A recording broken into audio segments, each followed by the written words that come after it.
Testing. Testing. 1, 2, 3, 4. 1, 2, 3, 4. Hope everything is coming in loud and clear. I would like to welcome you to the den. People say, what is the den? I don't know.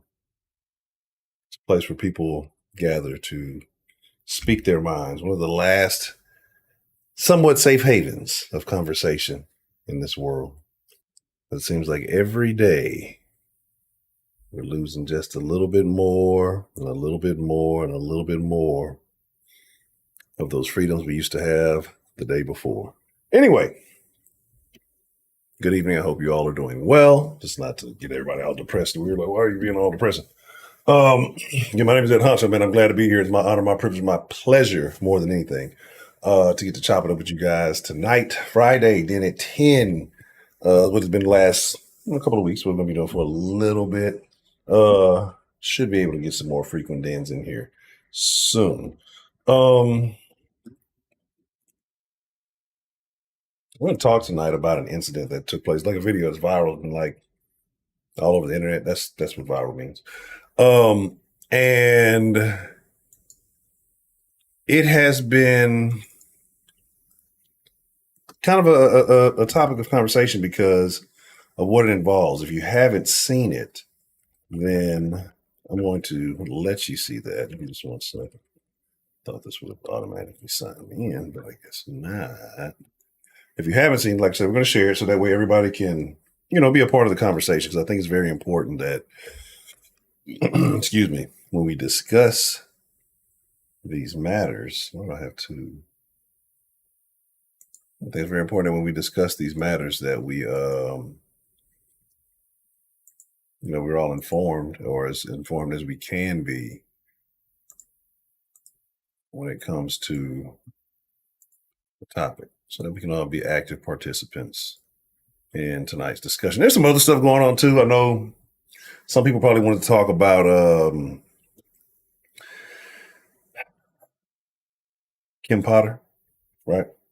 And that situation, Dante Wright. And I spoke on that whole incident a long time ago, when it all took place. Two-factor authentication, yay. And my thoughts on that, like I figured she would get some time, ultimately. It's just kind of how that works. Why can't you just be correct? Gosh darn it. All right. So that threw everything out of whack. But yeah.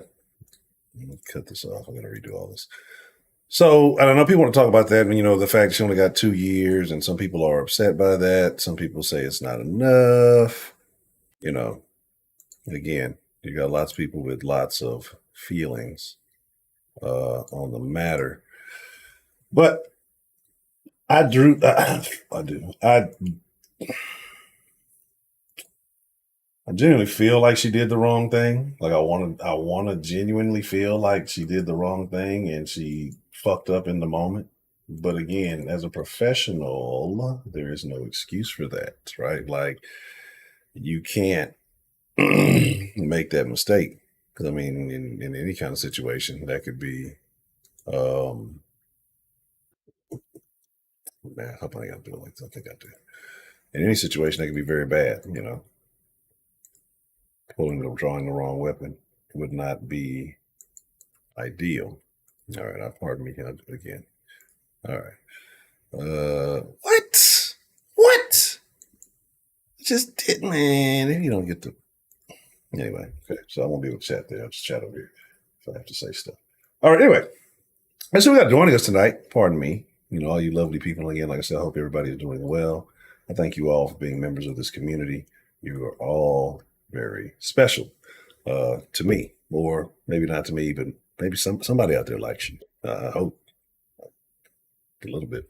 All right, the lovely Miss K Grace, the lovely Miss Sarah Lou, lovely Miss D the Gamma. How are you all doing this evening? Dr. D Kenobi, is there a doctor in the house? I hope the weather's not as harsh as it was the other day, last time we spoke. Miss Bell.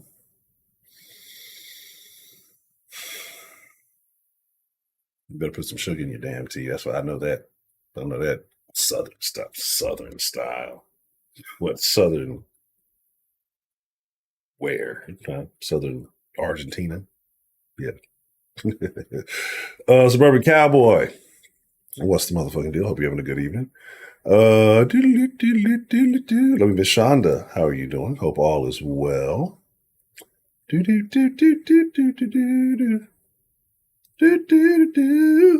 is the next day in 17? Yeah, I agree. I ask myself that sometimes. Like, when is the next day? When are we gonna do this enough? Ah, yes, chill out. Hit that shit 2 times for your boy. And if I missed you, I ain't dissed you. I promise. I promise I didn't. We just got a lot to talk about, and let's just get into it. So,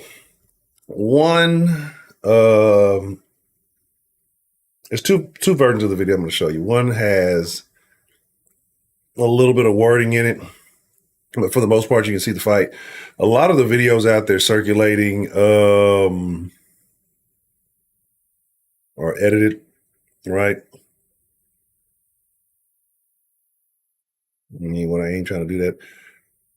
Jared, I want to spend a special shout out to Jared. I'm glad you came, man, because I was actually thinking about this. Oh, a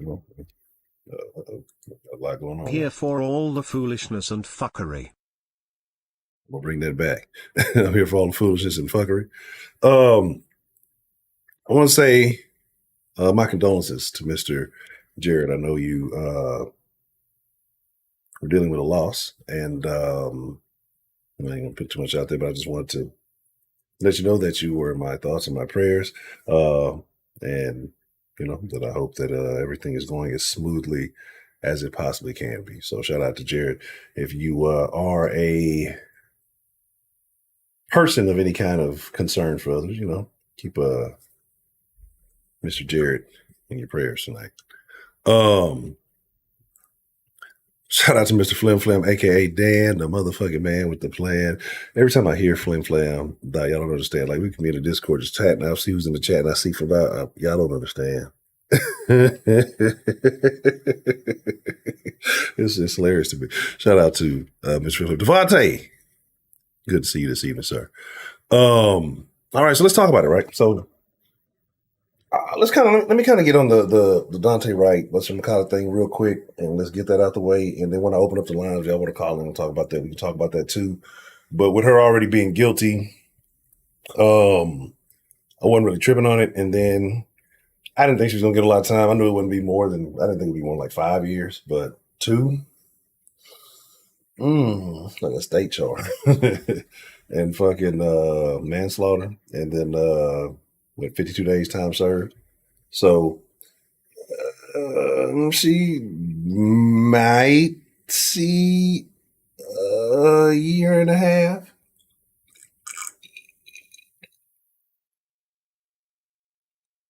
Don't ask me what's in the cup. Might see a year and a half. But anyway, like, it's neither here nor there. Like, again, I think everybody deserves the due process of the law, right? But let's not act like Dante was the kindest. So, like, I hate when we put these narratives out. I just got stopped for an air freshener. Like, if that was, that's a thing. Like, niggas just wouldn't, like, niggas know the law, especially niggas who break the law. They know the law, right? And so if the air freshener was like getting niggas jammed up all over the place, niggas wouldn't be using air fresheners anymore, right? That's just kind of what it is, right? Just kind of what it is. But again, like I say, I think that if he was doing something illegal, he deserves a due process of law. But again, let's just call it what it is, right? You know, we always see the guy with their baby or chick doing this. So it's always the best pictures. Show the pictures that they take. Like, when we talk about people and these things that happen, like, we should post the pictures that they take. Let's put the message that they want to put up of themselves, not the filter that the friends and family want the world to see, because that's not genuine. That's not the person that, you know, you're remembering. So if it's an individual that you used to go party with at the club, and then, you know, after fucking on hoes and doing all this other excess shit, Then go show them pictures about a VIP booth, or show the pictures about a little painting with the Mercedes and all the shit in the background. You know, when niggas used to stand about a painting in the 90s. Go like show those pictures. That's who that person was. But instead we go like there'll be some motherfucker be like 42 years old, just robbed a fucking bank and killed 3 people. We'll show like a fucking sophomore homecoming picture of their ass. Like that's the type of shit that we be on, right? Like we always want to paint people in the light they want to be painted in. Like I think that's how we should do it. But it's just a whole clusterfuck of a situation. Like I said, if y'all really want to speak on that more, want to open up the lines, we can do that. But let us Delta Echo Golf 4. Let's switch over to the screen where we watch things, right?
Come outside.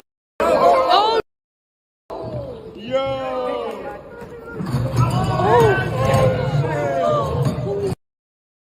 No, bro. Chill. Brian, get out. Brian, leave.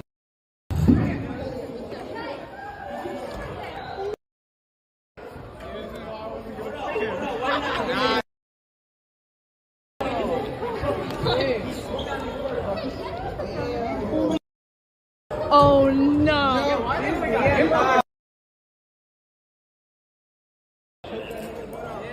Yo, it's because he's black.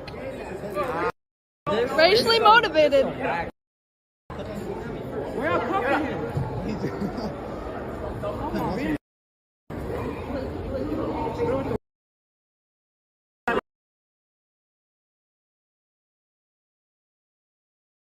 My bad. I forgot on this scene that I switched it up. Yes, I was saying some bad stuff about black women. Actually, I wasn't. I was actually saying good stuff about y'all, but I was saying I was going to let y'all make it this evening because I have something special planned for the black women I love so much in the den. So that's that go round. I'm gonna play it again from a different source. And the kid actually speaks and his mom appears. And we're gonna get into all of this, right? We're gonna do like we only do in the den, you know. So I hope you guys are ready. I hope you guys got your popcorn. I hope you got your colored beverages. And, you know, if you're too young to be drinking beverages, your ass need to go to bed. This is after the fight on Saturday. The light-skinned high schooler sits watching while 2 police officers hold Light-skinned high schooler. Heyo. down and handcuff the black 8th grader, whose name is Kai. Kai is face down with a knee in his back, but the light-skinned teen is not handcuffed and, in fact, never is handcuffed. Governor Murphy weighed in. I'm deeply disturbed by what appears to be a racially disparate treatment in the video. This is the fight that caused Bridgewater Township Police to get involved at the Bridgewater Mall.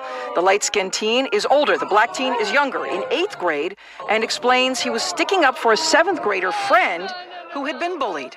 They basically tackled me to the ground, and then the male officer put his knee in my back, and then he started putting me in cuffs, and then the female officer came over, put her knee like on my upper back too, and started like helping put the cuffs on me, and while he was just sitting down on the couch watching the whole thing. I had to watch it on mute. I still haven't watched it, like listen to Hey, the lovely Miss Marie Lovely, lovely Miss Jen joining us. the sound. I know, I'm like baby stepping my way into watching it, but it's just crazy. An investigation is underway. Authorities are asking for any other video to be sent to them.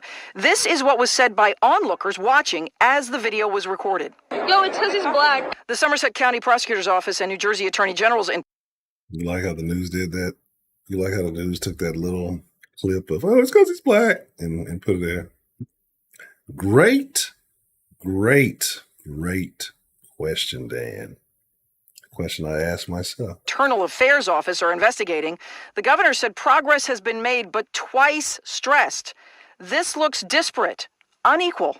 We have to let the investigation play out. The appearance of what is racially disparate treatment is deeply, deeply disturbing. Kai's mother's request, she wants the police officers never again to work as officers and more. To be honest, I want them to become unemployable.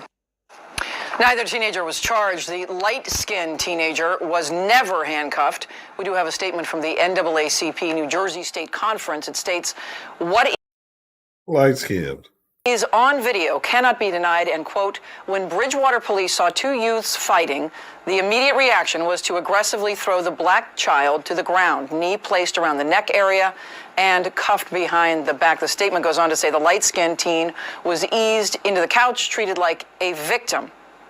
The investigation is underway. There has been no update on the status of those police officers. This is after the fight on How y'all doing tonight? We all doing well? Everybody feeling good, living good? Wise man, what's the motherfucking deal? Lift it up, what's the motherfucking deal?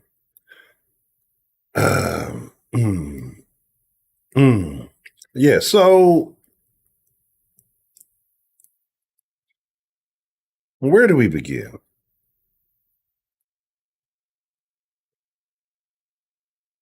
You got a bunch of kids. Kids still hang out. That's this.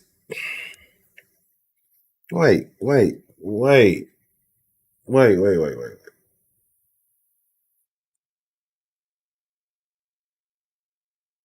Kids go to the mall. When did kids start going to the mall again? Like, that was something to do when I was young. Junior high, high school, you hang out at the mall, you think you're cool, try to go to the movies, do some shit like that, like those kind of things. Like, there was a point in time that I believe like the malls were dying. I didn't think kids went to the mall anymore. Now you have like a gathering of kids at the mall. Like, are they hunting Pokemon? Like, it has to be some kind of special. Are they about to do a flash mob? This is the weirdest thing that I just thought of. Like, kids at the mall. Kids don't socialize these Corona times.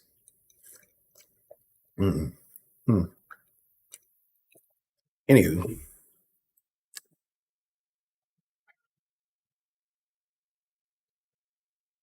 Now, I do believe the other gentleman was Hispanic. That's from what I read, like Dan said.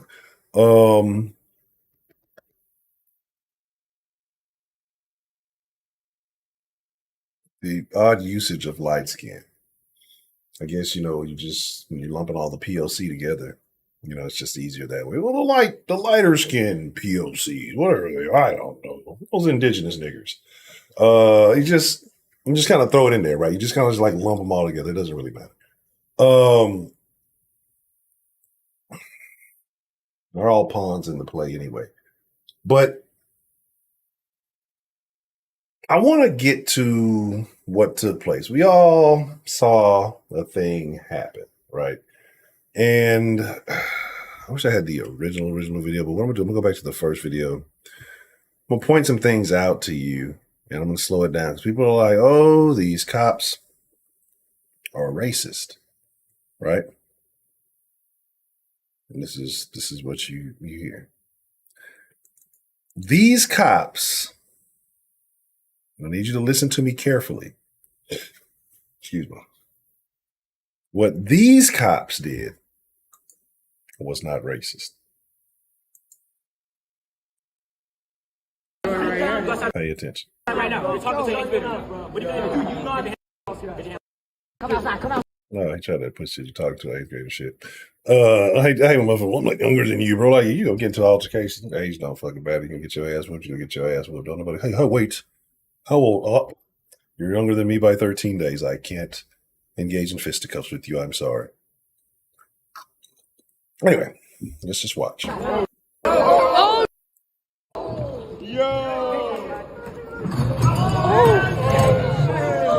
No, these are smart kids. no, They're fighting. The minorities are fighting again. We're not gonna stand. chill. Brian, get out. Brian, leave.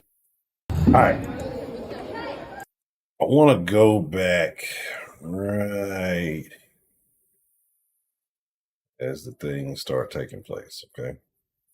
I want y'all to play it. I want y'all to pay close attention as to what happens once the police arrive and how both individuals are handled. And then we're going to discuss kind of this whole thing here, right? Chill. Brian, get out. Brian, leave.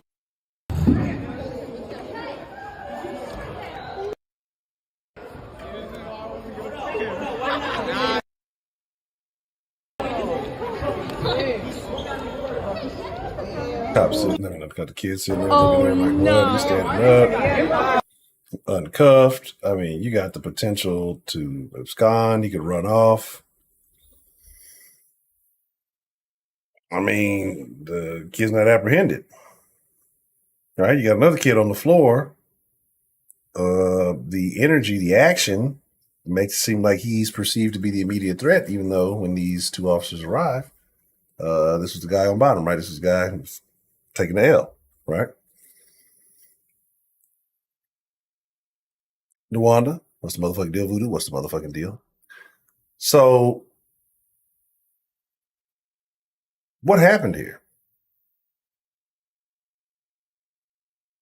Is this a pair of racist cops attacking a young black man?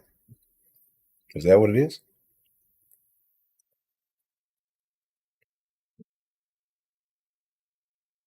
That's how it appears. That's how it appears, I think, upon watching it. And, you know, your initial viewing, if it's the first time you watched it, or maybe you watched it a couple of times. But what I think here happened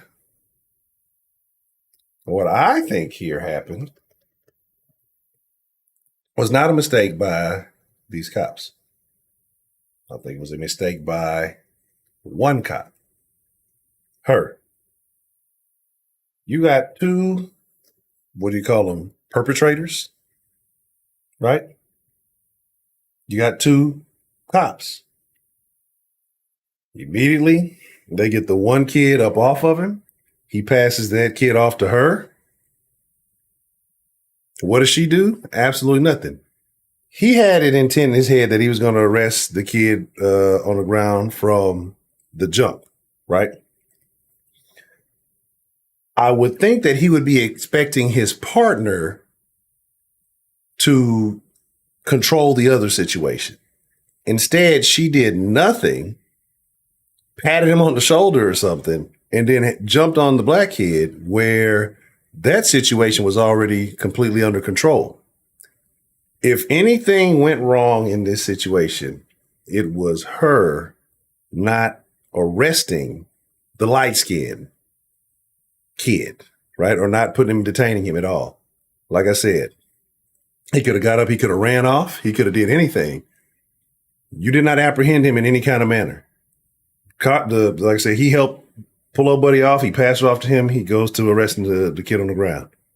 She did nothing. Even the kid sitting in the chair felt like he thought he was going to get arrested. You see him doing his hands like, you know, you're not going to arrest me. He goes, let me sit here. I'm pretty sure it crossed his mind. I could probably run off. It could cross my mind if I was in that situation.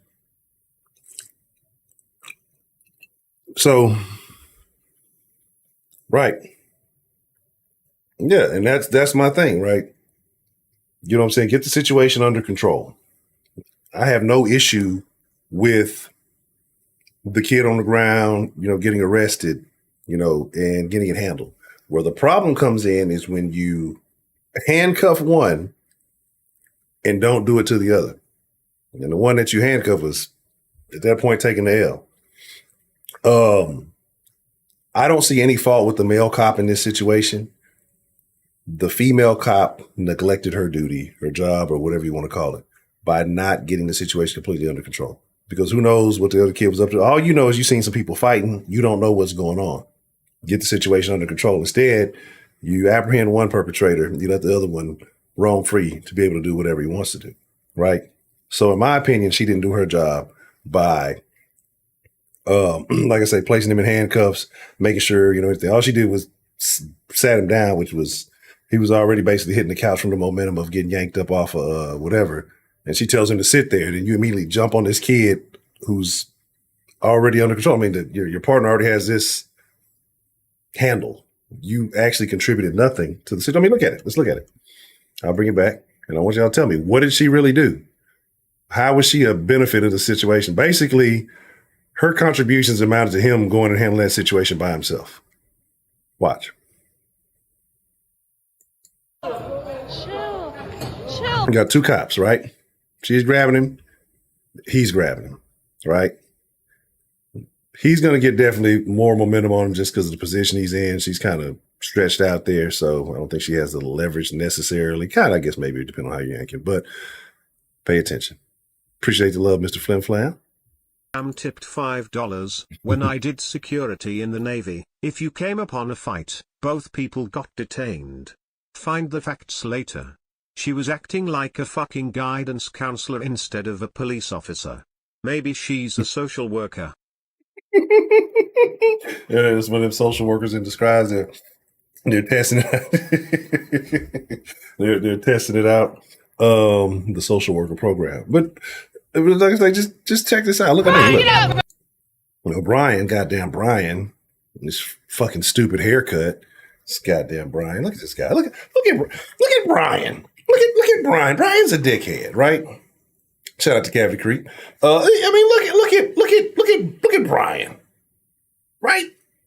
You can tell this kid is a real asshole. Like he's that kid. No, nobody wants to go to Brian's house. Nobody wants to go to Brian's house. Infinity, get your ass in here earlier. You've seen the whole video multiple times by now. You look this. You see the Infinity know Brian. That's why he don't want to see his partner getting aired out like that. Now, okay. The partner, like a fucking offensive lineman, passes him off, goes to the next level, right? Shout out to the lovely Miss Sarah Lou. Yeah, fucking Brian, dog. Fucking Brian's always fucking up. Brian is a known photo bomber. You know what I'm saying? He's been known to photo bomb some of the best opportunities. He's a viral photo bomber. So bam, the kid on the couch. I've got to fix the whiteboard thing so I can draw all on the fucking screen like I like to. I would be having fun right now. But like I said, sits the kid down on the couch. This kid done ate a little bit of stool or whatever the fuck that is, a little weird looking table, maybe a trash can. I don't know what the fuck that is. Gets arrested. He's not resisting. He's laying it down like he's supposed to. So like I say, just go with the flow, do what you got to do. Don't fight back. Minimize your shit, right? See, kid lays it down. Kid's not fighting back. Hands on his back before anything else. No issues. She comes in, jumps in, and does what, right? Let's bring this back. Sits him down, pats him like. Freaking Brian, rolling eyes face, don't be a Brian. Appreciate the super chat, lovely Miss Sarah Lou. That's what I'm saying. Look at it. She pats him and then goes and jumps on this other kid. So like I said, at no point do I feel like the male officer, operated with a level of prejudice. You know what I mean? I feel like he kind of had his mindset on what he needed to do and he executed.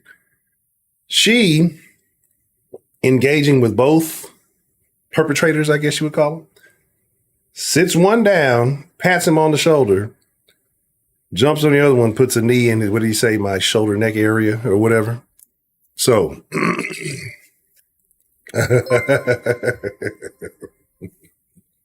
Anyways, any word on those 80+ people who looted Louis Vuitton, Nordstrom's, Neiman Marcus, Fendi, Tom Ford, Christian Dior and Atelier Versace? No, nothing ever happened to him. Well, hold on. It was the one getaway driver I think they caught. I want to say that was it at the Nordstrom's? I don't know. But in this was like a new thing. And I'm thinking about the whole thing. Was this like a new thing that recently happened? Because oh,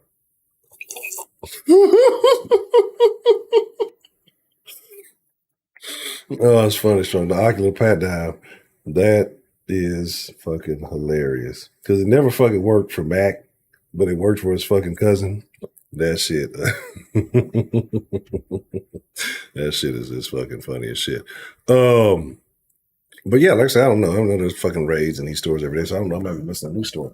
But like I said, since the other kid on the couch, she said ninja.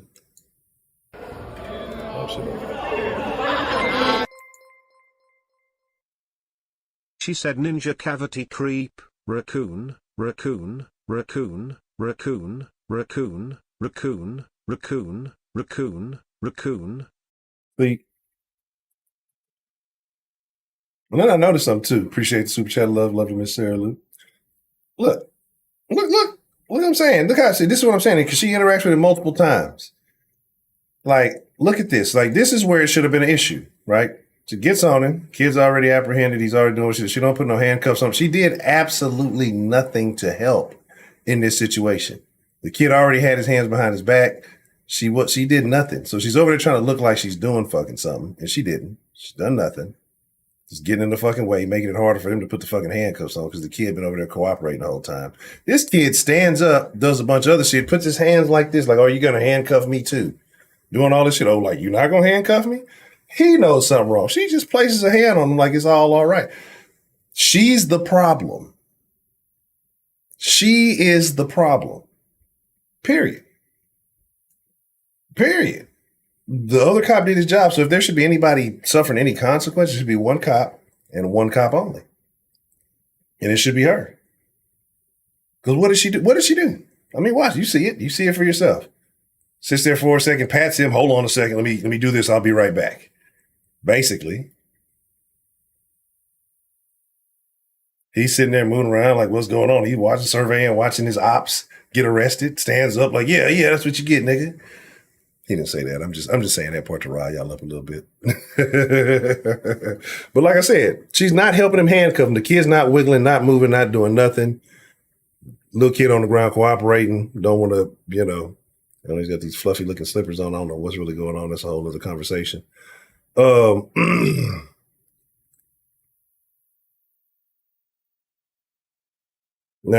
a lot of people have a issue with how it got initiated. Some people say, hey, he struck first, right? And yes, he did. And there's a level of discipline you have to have with certain things. But when I was a young buck, full of testosterone, I'll tell you where it all goes wrong. For me, if I was a guy this age, right? So I'm not going to play holier than thou. Right here. This is when it becomes a fight. Right here. You're not my mom, dad, whatever, some form of authority, coach, whatever, some type of situation. Even then, it's kind of pushing it. But right here, a young honcho escalates this situation, right? It's like a dork. Like, a young honcho escalates this situation. So I'm not even, look, don't fucking fight at the mall. Don't do anything. I'm not absolving neither one of these people of the altercation or the consequences, even though I don't think any of them got punished. This wasn't like some serious gang affiliated, these motherfuckers out here robbing, shooting every day.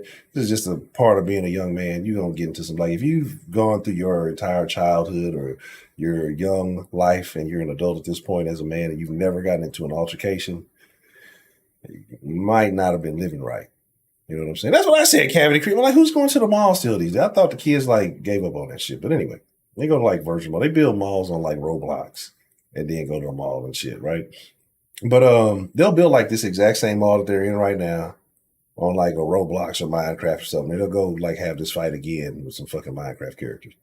But like, you know, a fight is a fight. And I'm not trying to make like, oh, they're just boys being boys. But this is just something that's gonna happen. You're gonna have altercations, you're gonna have shit. I don't look at this like one of some of these other situations we look at where you can tell a lot of these motherfuckers are career troublemakers, even at a young age. I think it's a dude called himself standing up for his buddy. He's kind of a weirdo. Other kids in high school, and have a little scrap, right? It is what it is. That's just what happens. You get arrested because dumb niggas don't know how to stop fighting and run, don't get caught. But it is what it is.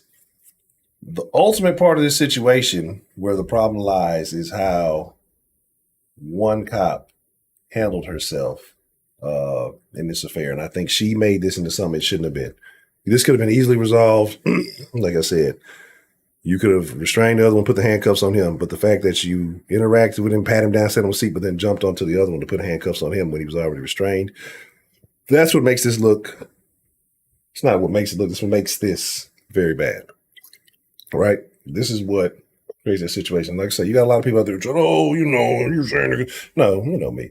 I don't give a fuck about the races involved. I give a fuck about what's right and what's wrong. Had this been two fucking black kids, two fucking white kids, two light-skinned kids, as the thing kept saying, two just random light-skinned goobacks, right? Just from the future coming to take our jobs. It wouldn't matter. What's right is right and what's wrong is wrong. You know what I'm saying? Like the way you treat one, you should treat the other. That's what this whole thing's about. And I think people have a hard time understanding that concept for some reason. Like it can't just be that you got to show favoritism because you're affiliated with this group or this tribe or whatever. Breaking news. A vinegar and some light skin survived attempted police brutality. The governor spoke on the matter earlier, expressing his white guilt. Appreciate your love, 17. Oh man. But it's always something like you can, and that's the crazy part, because you can always make some racial news, right? I'm pretty sure there's some other racist stuff that's happened. It's something else that I wanted to talk about. I'm sure that happened this week, and I know I've forgotten it, but it'll probably pop up in my head here. Memories of Sharpstown. Oh, bro, Sharpstown. What? But yeah, you know what I'm saying? You scuff my Puma 9, you ruin my life, brought to you by every Black Song movie. Exactly. Shout out to Rebs. Dog. Chris Rock made a song a long time ago. Might not be popular with some folks. Y'all might know it, y'all might not know it. It was called No Sex in the Champagne Room, right? And on one of the lines, if I'm not mistaken, I'm going to say it was No Sex in the Champagne. It's not like he had a bunch of hit songs. Then he says, somebody like steps on your shoe, let it go. Don't spend the next 40 years in jail because somebody smudged your Puma, right? And I always thought that was funny, even though it happens often. That, you know, well. So, yeah, that's my deal, man. Shit, is Sharpstown still a mall? Is that still a thing, technically? I don't even know if that's still a whatchamacallit, you know what I mean? But that's just my thoughts on it. Give me a second, and I forgot, see, little phone thing I use. They change their logo up, so every time I need to get ready to open it up, I don't even know what the fuck I'm looking for. I'm looking for the old logo. And that shit don't fucking work. Right.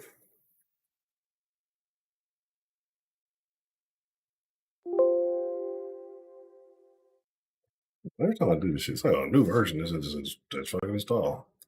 And I want to say shout out to the lovely Miss Sarah Lou. Thank you.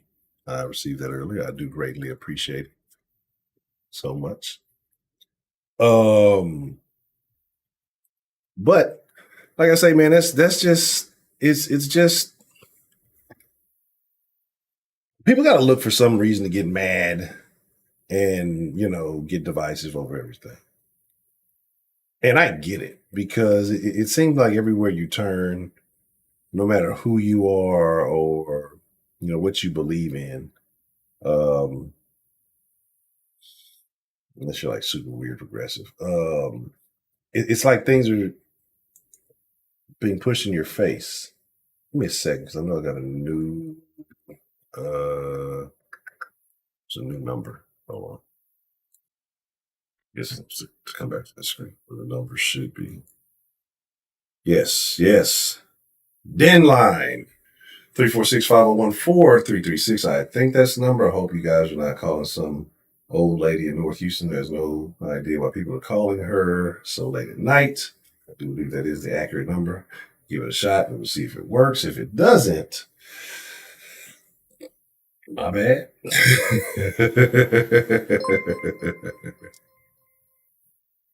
Honcho, I told you the pics were shocked face, speedy. I didn't give too much detail, just a little bit. I didn't share them with anybody.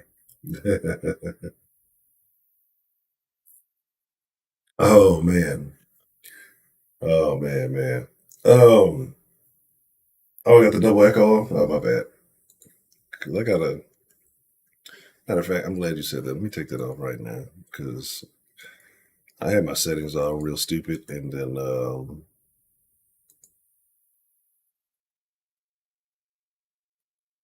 right, we should be good now.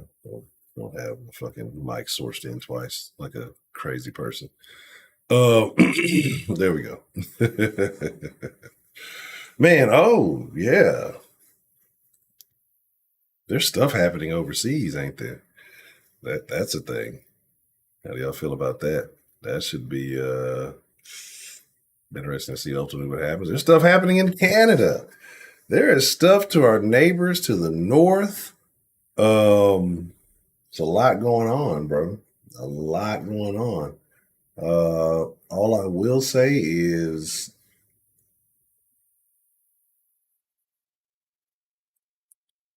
keep some crypto because there may be a point in time where some crazy stuff happens. You see that it's really weird, right? Because you notice that no leader, there's no Western official that has condemned some of the behaviors of one Happy crack history. Joe Crow Joe Biden. Appreciate the super chat. Love His Grace. Yes.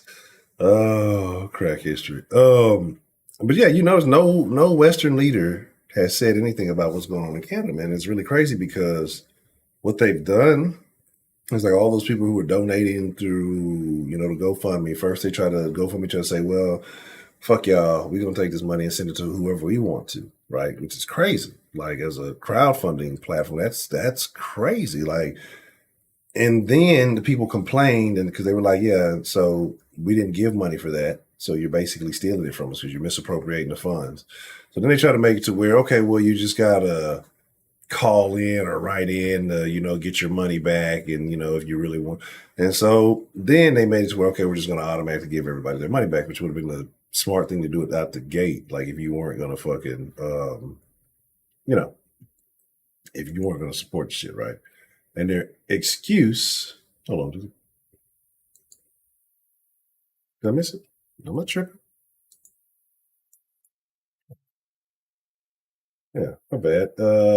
If you just called and I missed it, I apologize. It didn't even pop up on the deal. Hold on, I gotta go. Okay, that was crazy. I was running my mouth and shit. I didn't even see it. My apologies. So please feel free to call back if I miss your call.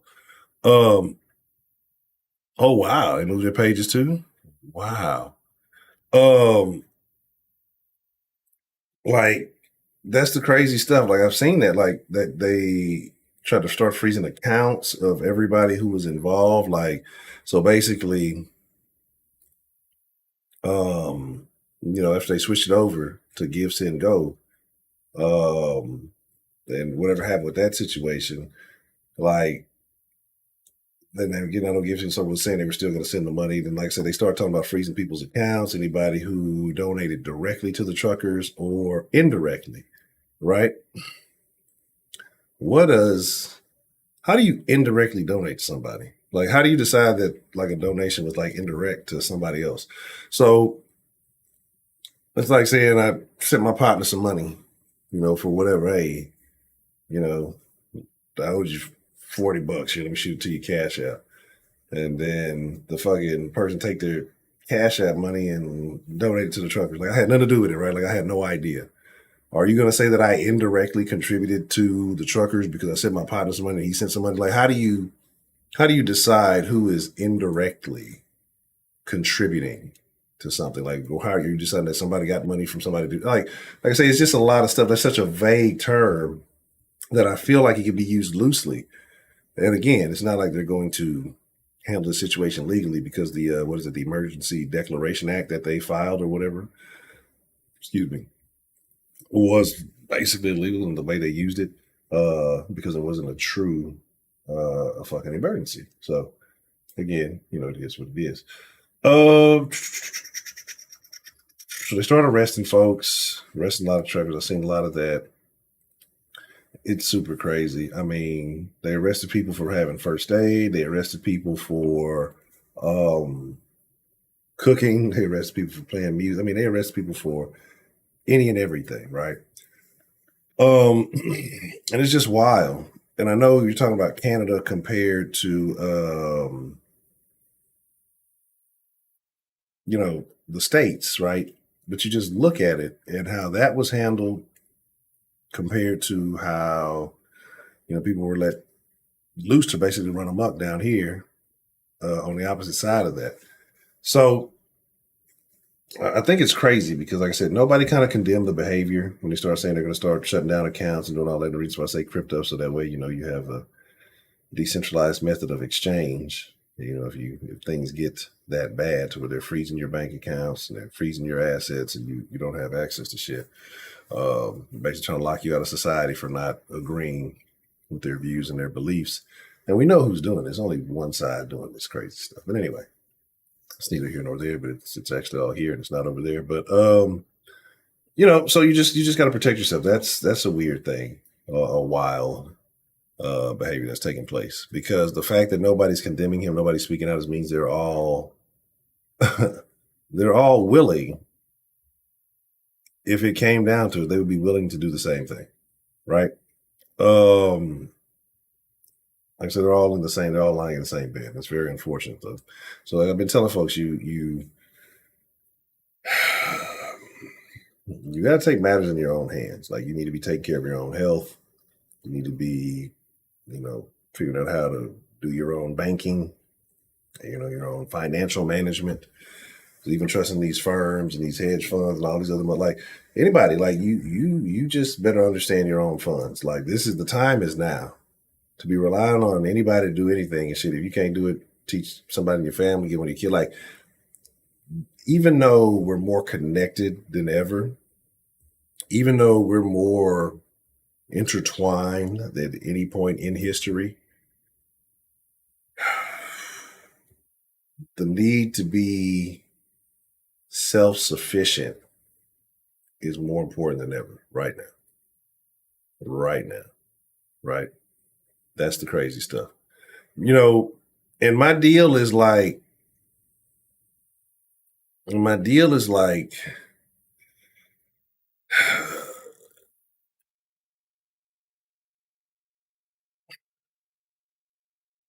you got the people who are rooting for it and cheering for it, right? And they loving it. They're loving it. It's amazing. Anybody who's cheering and celebrating the fact that it's happening, even if it's your side that's benefiting from it, is a fucking idiot. The reason why I say that is because you got to look at situations in your favor and not in your favor. So, even if you're the beneficiary of something, would you be just as excited about it if, the roles were reversed? And let's say this was, I don't know, everybody's favorite, Trump, and doing some stuff like this in America. People be losing their shits and talking about how illegal and terrible it is. Like, but people, like I say, nobody wants it to be fair anymore. Nobody wants it to be even, nobody wants to be equal. That doesn't exist. That's all false, right? People want power, period. That's just it. That's it. People want power. Yeah, I'm curious about Dre too. And Dre, wherever you may be, man, let us know you're all right. If you are seeing this, at least slide in the Discord, and I'll shoot him a message after this. Yeah, I agree. Man. Yeah, they buying all that shit up too. That's what I'm saying. Like, it's tough. It's tough. There's just so much going on, man. Like, in reality, what is the worst that can happen? The worst that happens is one really in our heads, because you think about things, and you kind of suffer through ideas in your mind. But I mean, ultimately, what you're going to clock out, there can be suffering, there can be torture, there can be all these different things. It can be all very, very bad. But ultimately, the worst thing that happens is at the end of it all, you clock out, right? So, I mean, that's just inevitable. It happens one way or another, sometimes sooner than later. You want it to be as enjoyable as you can until you get there. But again, it's the end game, same end game for all of us. And so I really try to do my best just to laugh about the shit, not really be too upset about it. But I mean, you just got to be aware of what's happening around you. That matters. But at the same time, you worry about what you can control. You just control what you can control, and you keep on rolling from there. So, that's just what it is. Yeah, that's what I mean, because it's those people who feel powerless and weak, and they're like, yeah, we can't do it, so somebody else should ruin them and make them feel like us. Those people have issues going on inside deeper than any political campaign, right? But they don't realize that. But again, they tend to feel powerless and weak, so they look for someone else to come in and swoop in and do all the things, excuse me, that they can't do, right? So,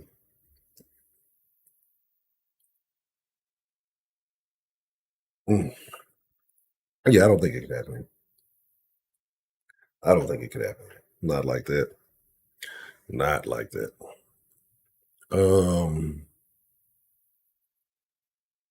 Yeah, that's the crazy stuff. Like I say, it's a bunch of this whole situation is wild. But the wildest part about it is that they've convinced people that this is okay. They've convinced people that that this is normal. Talking about something I read earlier today, and I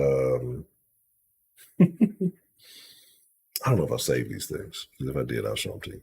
Something I read earlier today, and they basically, and here's my thing too, because I don't understand why the CDC would have like maybe jurisdiction or this type of information. This type of information is something I would expect to probably come from like the Department of Education. But anyway, apparently the developmental guidelines for children have changed.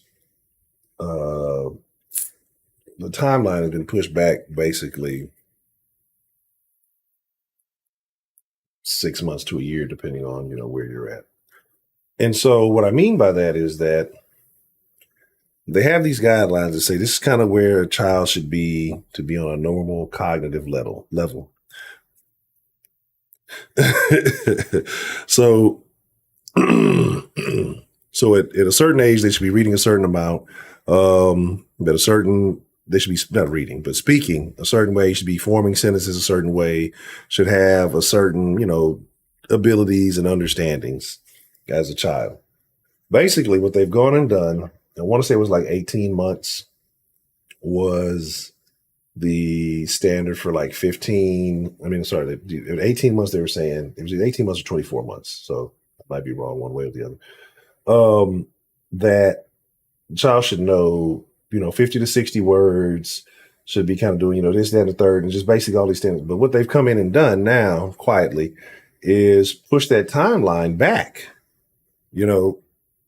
So if it was, I want to say if it was either to whatever it is now, it's to 30 months. So it might have been, if it was 18 months and that's a year back, it was 24 months and it's, 6 months. I'm not 18 months, yeah, a year back. So it's 30. But anyway, so now it's 30 months, 50 words. I'm like, that's 2.5. That's kind of old to only know, 50 words. And, and again, some kids are late bloomers. Some kids don't talk very much early on. And then when they do start talking, they never shut the fuck up. But it's crazy, right? That the CDC one is in control of this, has this information. Like, who did they survey? Who did they interview to get this information, to put this out there for study, right? And then you have all these other fake studies or fake claims that, that cognitive development in children hasn't been impacted and, all this stuff. There's a lot of residual actions going on because of the decisions that we've made as a planet. You know what I mean?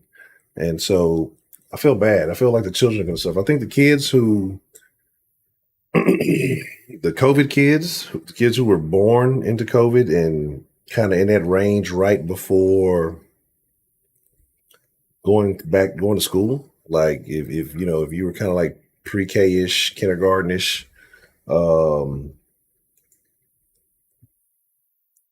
if you're kind of pre-K-ish, kindergarten-ish, like around that time when Corona started, or younger, I think there's going to be a significant impact on those kids unless their parents are active in their lives. And let's be honest, it's a lot of motherfuckers that are not active in their kids' lives. A lot of motherfuckers who treat school as a babysitter and they got kids in 3rd, 4th grade, they can't even help them with their fucking homework because they don't know the shit, right? Like that's kind of where we are. You got people who would rather spend their time glued in front of a television than, hey, let me Google this shit. Let me learn this shit along with my child so that I can actually be a tutor so I can help my child, at least do the best I can. Let me learn these things, especially if you're a stay-at-home parent. Now, if you got your own job, look, little Susie gonna have to go fucking take some tutoring or some shit. I don't fucking know. But again, like I said, it's just a lot of kids are going to suffer. One, because either parents are unable to do it, like I said, if they're working and they can't. Two, incapable, just don't have the overall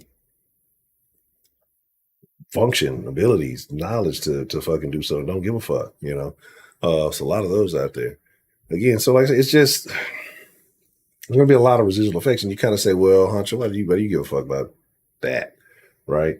Those kids will be, 5, 6 years old. Well, 5, 6 years old now, turns into legal adults by the time, I'm around 50.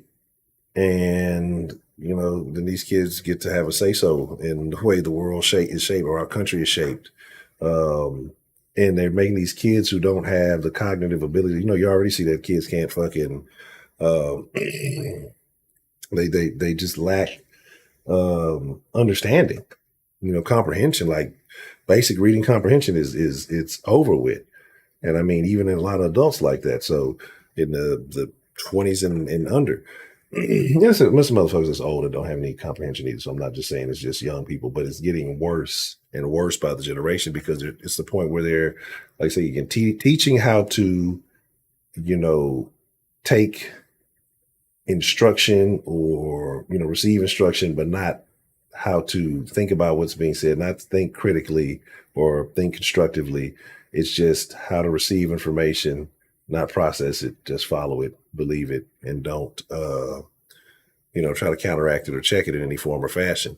So the kids can't tell time on analog exactly. See what I'm saying? Oh man, I'm just.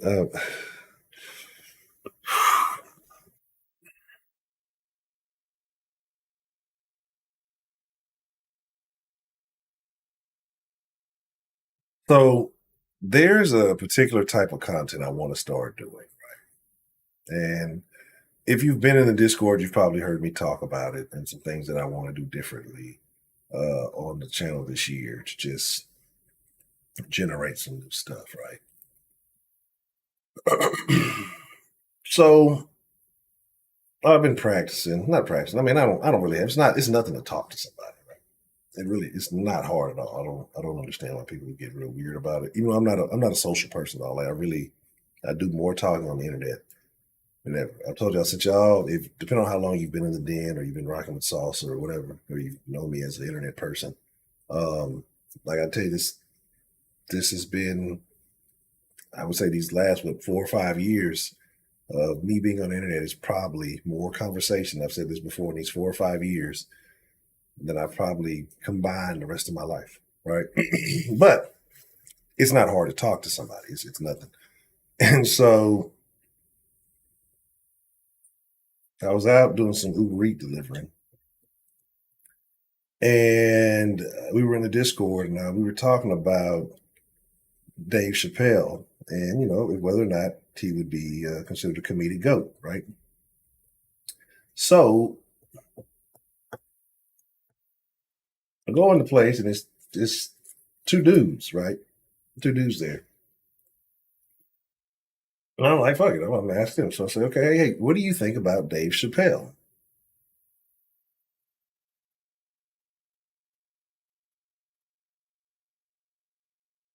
It was like, who is Dave Chappelle?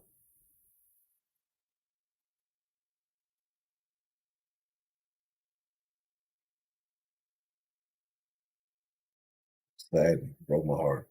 Like, these grown individuals don't know who Dave Chappelle is. And as I got to halfway having a conversation, I found out that they were young, like 16 and 17. They look like some old grown men. Go back into the niggas' gym membership. Got to get in the gym, player. Got to get in the gym. Your health is your wealth. Tell myself that, right?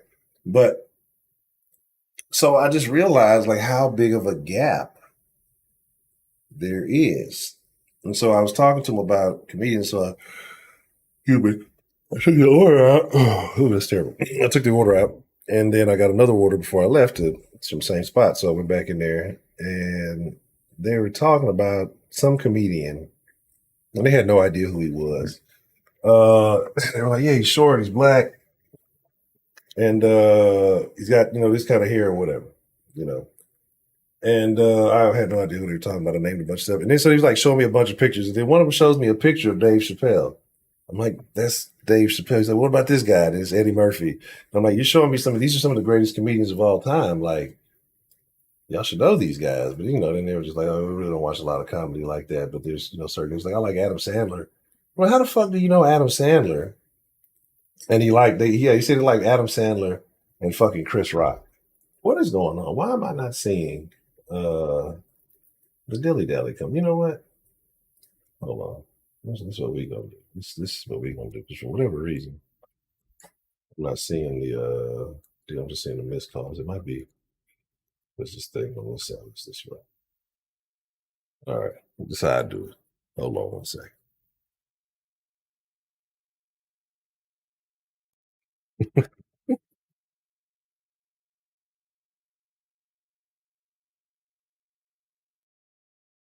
Low.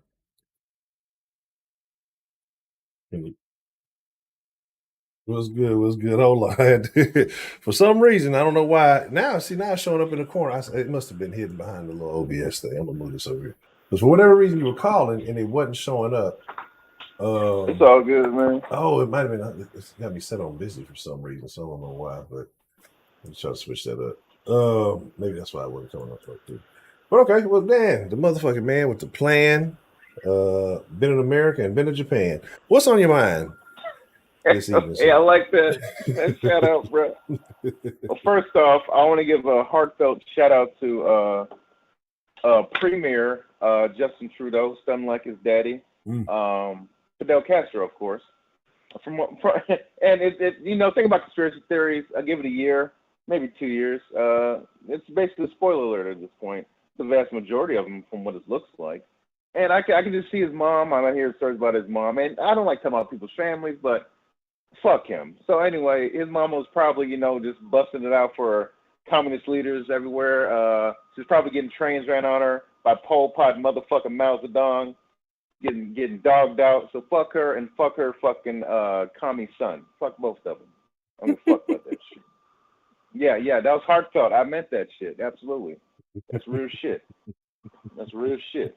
I don't give a fuck, dude. Good luck to the Canadians dealing with that shit. I mean, And like you mentioned, man, the juxtaposition of the summer of 2020, the $2 billion in damage, which I think about half of it wasn't covered by insurance. Some was, absolutely, but some wasn't. The 30, maybe 40 plus people killed. Compare that to people in hot tubs and stuff like that, waving their Canadian flags and doing a peaceful protest. Now, obviously, the U.S. Constitution is different than the Canadian, whatever document governs their government. But it is legitimately a peaceful protest and an effective protest, which is why they're shutting down GoFundMe's. And GoFundMe's a piece of shit organization. They're the ones, you know, they fucked over Kyle Rittenhouse's thing. He had to go to another thing. So, I mean, I would just stop using GoFundMe if I was everyone else. But unless you're for that kind of censorship and control of people's funds, people donated their money to this person. This isn't a terrorist organization, unlike how they're trying to broadcast them as. They're not out here planning jihad attacks, but knowing these governments, they'll welcome those kinds of people in. It happens in Europe all the time. Welcome people in who blow themselves up fucking a few months later or years later. Astounding. So, you know, that's just Canada. I wish them the best of luck, but like Mr. Kenobi was saying, shit's about to get really bad over there. This guy ain't fucking around. And it's insane. So good luck to Canada, man. As for the current subject matter, I think you nailed it. That female officer, she should keep her ass behind the desk. And I'm someone who's for women being empowered in terms of, but you got to earn that shit. I don't want you empowered because you have a vagina. No, you earn that shit through your skill. Because when I was in the military, I can begin to tell you, and I worked in a very labor-intensive field, aviation ordnance. I'm bombs and missiles, worked on gear, calibration, torquing, lifting 200-pound pieces of equipment for fucking 3 deployments. I was on a flight deck for 1 deployment. I have hearing loss from it. I mentioned bad back and knees. And I cannot tell you how many females were fucking skating. Not all of them, but a goddamn lot of them. So, and that's a trick some of these females will play. Whenever someone important come in, they act like they working on something and some dumb shit like that, even though we got nothing to work on because we did most of the work. But usually when we do have shit we're working on, they doing some shit outside of their job. They're talking to some dude outside or some other dumbass shit. And me being the supervisor, I just ignore that shit and I just focus on trying to get the work done. But you know, that's unfair to the people actually working, including the females that actually bust their ass working. I remember I mentored one of them, and she was a really good sailor, and she got out because she realized the Navy's full of shit, like I did. So she's doing fine. So good shout out to her. Yeah, man, she fucked up, bro. Detain both of them or don't detain any of them. You let that dude just sit down. He stood up like, should I get locked up? He's probably sitting there thinking like, damn, this is kind of racist, ain't it? Yeah. Basically. It's like, that's a little fucked up, bro. Yeah. That's a hell of a situation. You go from fighting this motherfucker, hey, yeah, that's fucked up. Why y'all doing that to him? You start to feel sympathy for the motherfucker. That's what he looked like. That's some off the wall shit. Oh, Devonta. Oh yeah, they give promotion to certain females too. Who you know? What would Trill say? Who would toot that ass up? And then what Trill say? Yeah, TTAU. Yeah, TTAU. Yeah, some of that. Now, not all the time, but I know a woman who married a warrant officer and became a warrant officer. How convenient! And I've met people who worked with her when she was a junior sailor who said she ain't do shit. That was years ago. And when she graduated, when she went higher up in rank, she continued to do less shit except order people around. So it's just phenomenal how far you can get by sucking dick. Phenomenal. You can become vice president. But, so I mean. No, I'm being bitter. So I'm going to follow back because I knew some good females in the Navy, but they got fucked over. So, yeah, chauvinistic, sexist, absolutely. I am very chauvinistic, Dwanda, because my experiences in the military, even though I've said that I know women, I mentored a woman in the Navy who was a righteous person, did their job to the best of their abilities. But I can call out both. I can call out people who do their job properly, like that male cop who detained the kid, and I can call out people who are lame fucks, like that female cop sitting there trying to act like she's doing something. Like, let me help you detain him. No, you didn't need to help detain the black kid. The male officer did just fine. You go detain the other kid. Don't pat him on the back and say, I'll speak to you later. Yeah, she was a fucking social worker. It's an experiment or something. I don't know. But she didn't do her job correctly. But guaranteed he's going to get all the flack because he did his fucking job properly. He eating all that shit. she'll probably be on the news like, oh, I didn't know it was gonna happen. Was that like a training officer or something? I mean, was that her first day on the job or something? If that's what happened, then cool. Let us know that. Yeah. And honestly, the governor of New Jersey, whatever, I don't even blame his reaction. I don't. You don't want another George Floyd incident. I mean, obviously the kid's fine, but just anything, you don't want to risk it. And yes, because he's white, of course. Well, I think he's Hispanic actually, so that's why they said light skinned. Mm-hmm. So they had to make it white adjacent. They should have said the white adjacent team, like they call Asian people when Asian people succeed higher than every other ethnicity in this country because of their family structure and the way they study and all that other shit. You know, that's why they get discriminated from colleges. So the white adjacent. Oh, Devonta, I'm sorry. My bad. I'm sorry. I thought you were getting on me. I'm sorry. My bad. I'll be hostile to the chat, man. My bad. The chat can be toxic sometimes. I love it. But sometimes Heidi ain't here, so we good. Heidi's not here, so we good. Okay. Yeah, Heidi makes me laugh. Yeah, yeah, man. Yeah, I'm sorry. Go ahead, Honcho. No, with old buddy, I'd actually feel real bad for the other cop if it goes down and he ends up being kind of collateral damage. You know scapegoat. Oh, they'll scapegoat the dude real quick. Mm-hmm. When you have a penis, you're a liability, straight up. Yeah, like I say, it's easy to get your ass out of here. Yeah, man. Yeah, but it's fucked up. Oh yeah, Devonta. I ain't seen you in a minute, Devonta. Yeah, my bad, homie. How you doing, bro? It's been a long year, bro. My memory's gone, bro. But yeah, man. So yeah, she fucked up, bro. She didn't do her job properly. She out here trying to be Lean On Me, goddamn Joe from Lean On Me, trying to save these delinquent teenagers. The other guy's being a cop, but he's gonna eat the shit for that though. Oh yeah. Yeah. Yeah, it's because of white cop, of course. Yeah. Definitely. So it's fucked up, and it is what it is. What can you do? I don't know. That's kind of all I got, man. Yeah, you ain't shouldn't have wrapped your videos. Yeah, it's just a situation where, man, just do the job. Like, and I get it. I get it's already tough on cops as it is because of a lot of the stuff that's going on.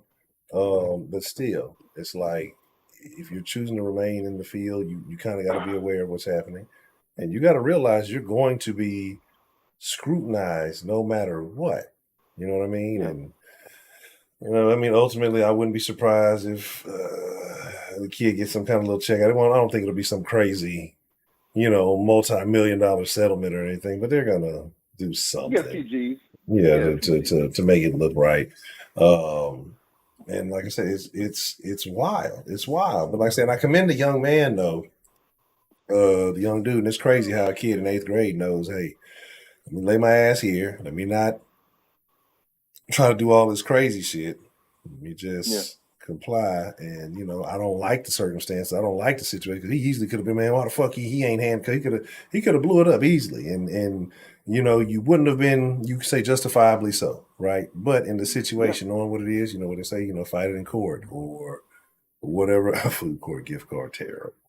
Live to fight that shit in court. So, commending on him not trying to blow up and be one of them kids or one of them guys who, the cops are not let me get outrageous and over exaggerate shit, because there was more people mad about things. Like he said, it was kind of my neck, shoulder area, whatever, or back, shoulder area, whatever. I don't think he said neck.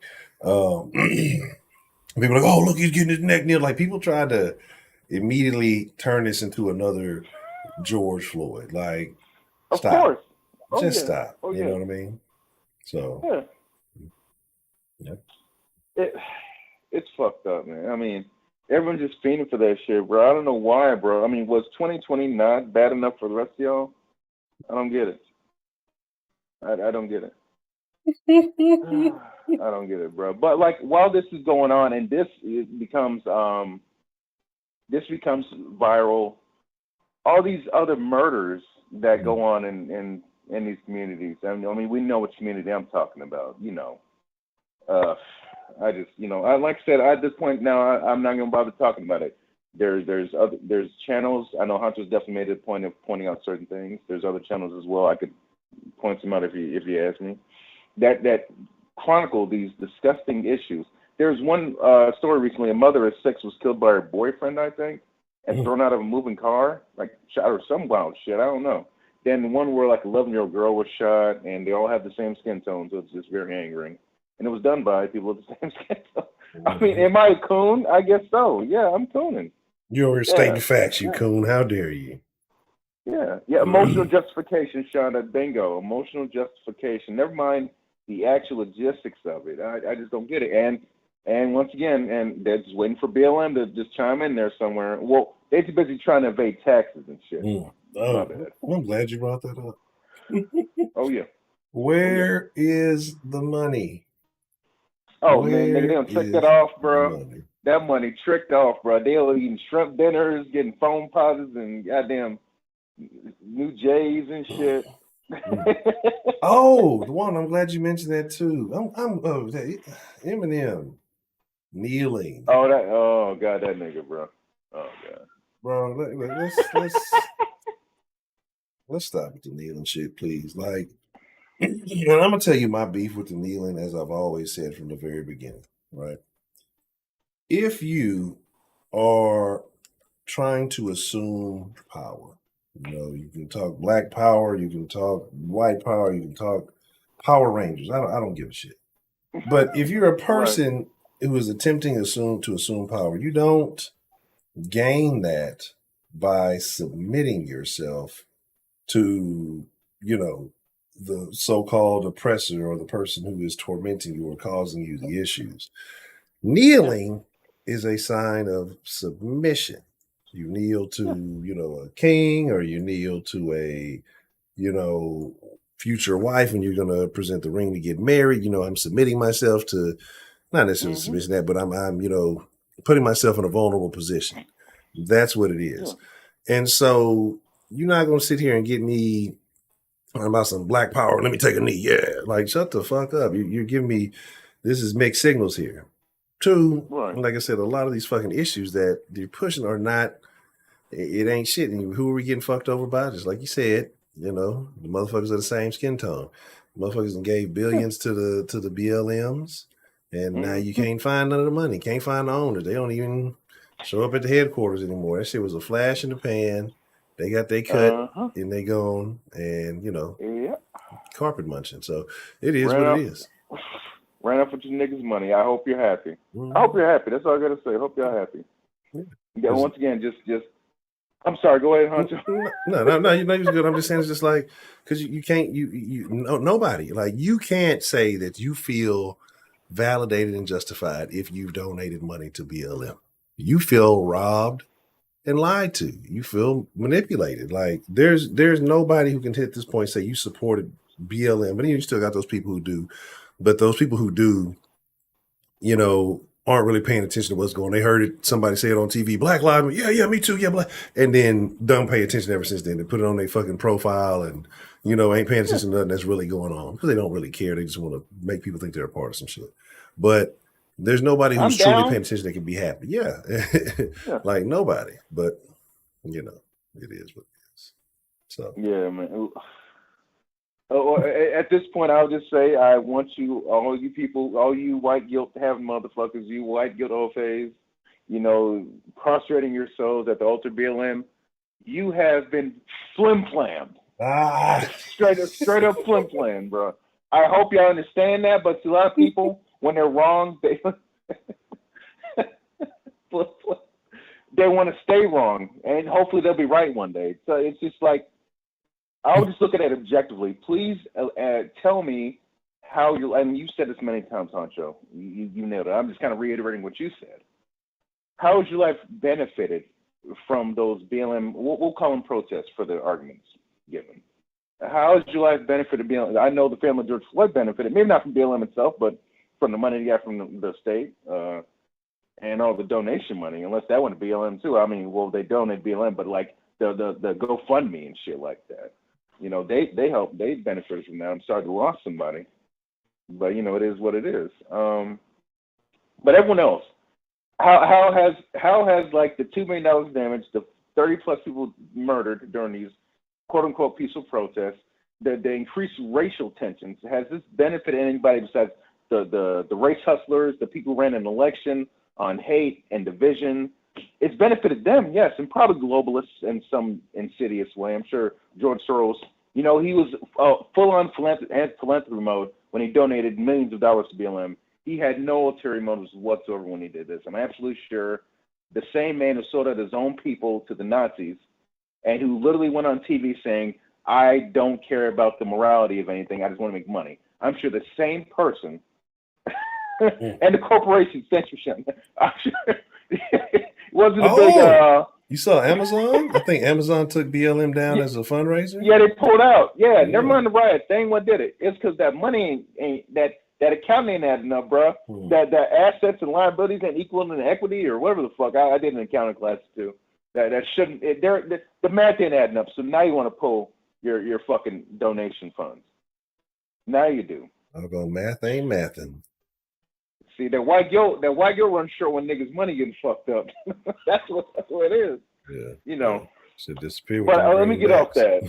I'm gonna get off that. I just want you to know you've been flim-flammed. They ran off with your money. They done bought more mansions. They actually bought like a communist mansion or something like that, or some communist house. There was like some bullshit. That once again, they run off with your money. BLM stands for Buying Liars Mansions. There you go. Mission accomplished. Just like George Bush. But yeah, man. So look, that female cop, I wish she get fired or just sit her ass at the desk until she knows to do her job properly. But that's not gonna happen. The male cop's gonna need all the shit. The female cop will start crying or some shit. And look, bro, I'm a bitter nigga, right? So I'm gonna say some shit, okay? I'm gonna say some shit. Yeah. It's ignorant. I apologize, Sarah. I love you. How you doing? How you doing, Ms. Grace, as well? Shout out to y'all. I don't know, man. I don't know. It's just shit's not making sense. Well, it makes sense to me, but I know the majority of people, there's still a haze over their eyes. And they're not trying to sound like I'm awake and aware and, I have my third eye, like on some, black lesbians, man. Yes, there you go, Voodoo. Yes. The same people who said we don't need the patriarchal nuclear family structure because it's a white European construct. Even though it's worked it's worked for centuries, probably millennia at this point. This is how civilizations have evolved from the family structure, and families come together and build communities, and communities become fucking cities, and then they become kingdoms, and then they, you know what? Yeah, okay. Oh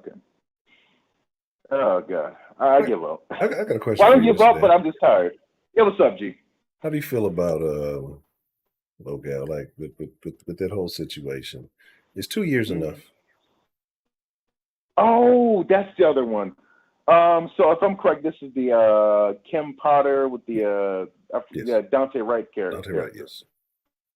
Well, mattering on the guideline sentencing. I mean, so now Dante Wright was in the commission of a crime when she pulled the gun instead of a taser, if I'm correct.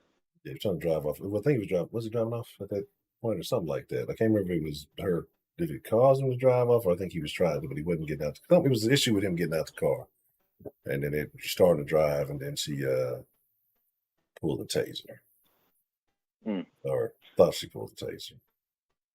Now, if he did not listen to the cops' directions and the cop found it necessary to pull out whatever weapon they had, then it is what it is. But if she didn't, she's supposed to be the person who's supposed to train in firearms. Isn't she supposed to be that person or something like that?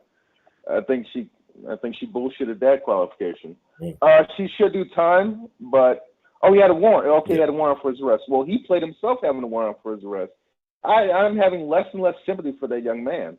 I'm sorry he's dead. But if he had just turned himself in. Yeah, he had shot somebody. Like, he had a whole bunch of shit going on. I think he had shot somebody, and they said something about them still being in a vegetative state. Then they bring on a chick he choked the fuck out of. Some white chick he choked the fuck out of her.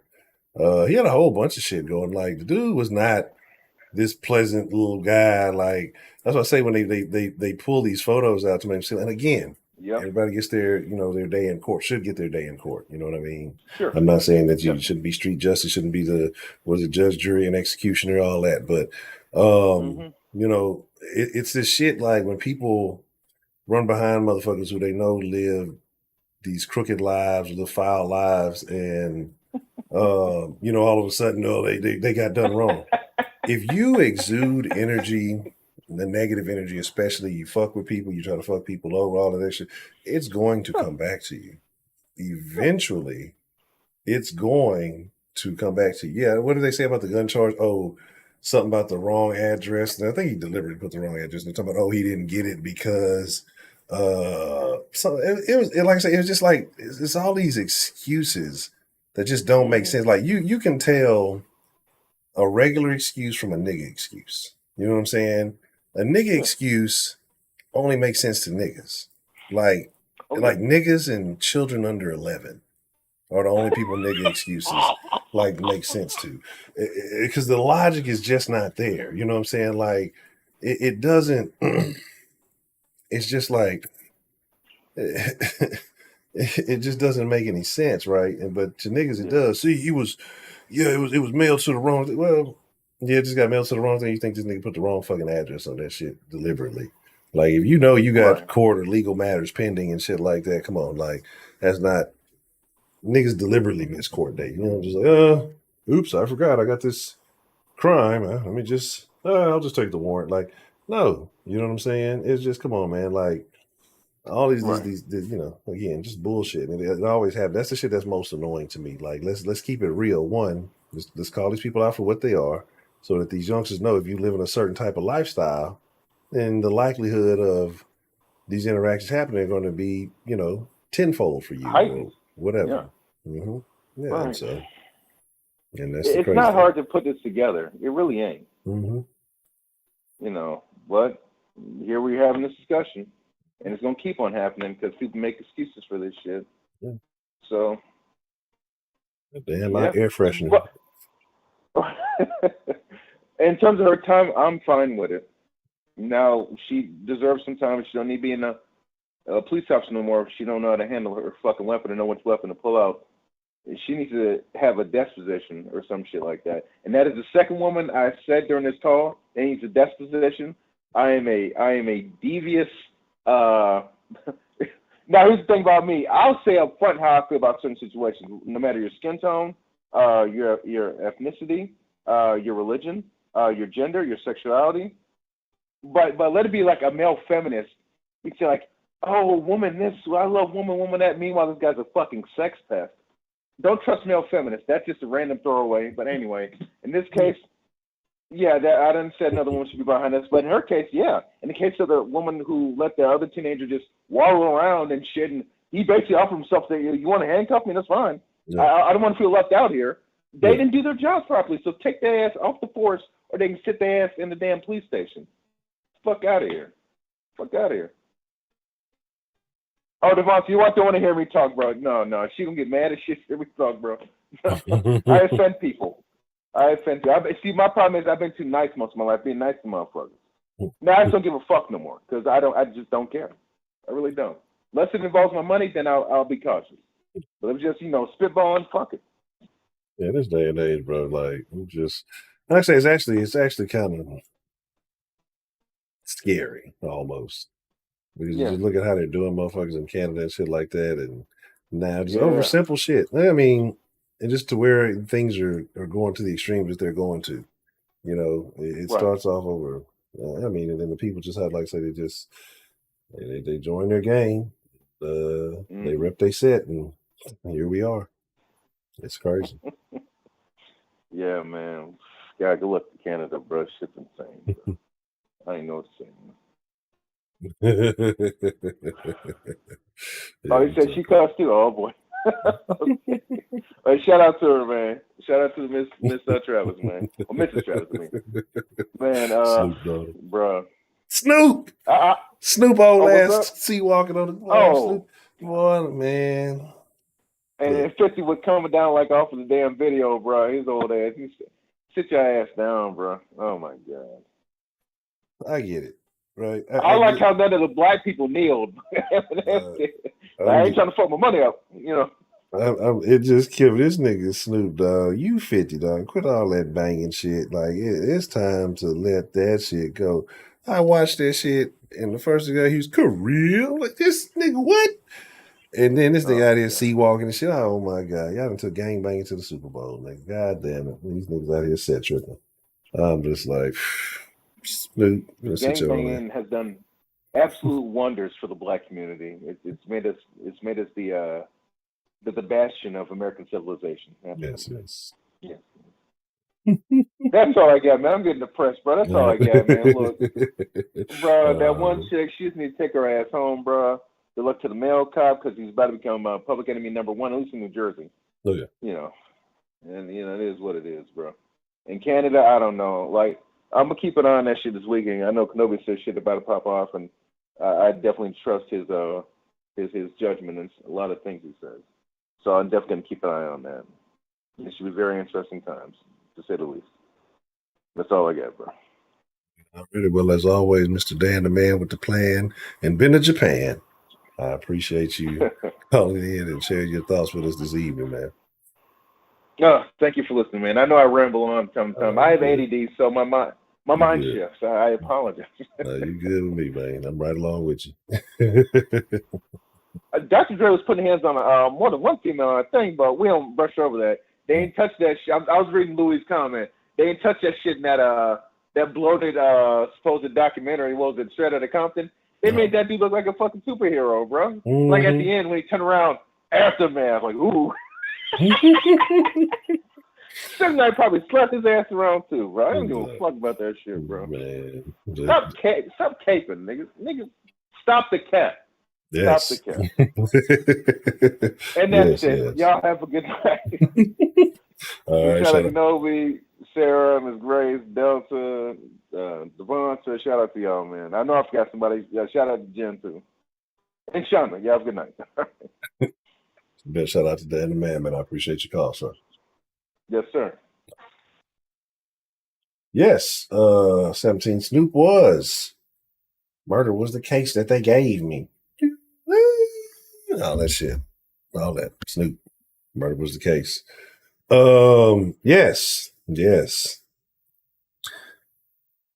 Dan said something that gave me an idea.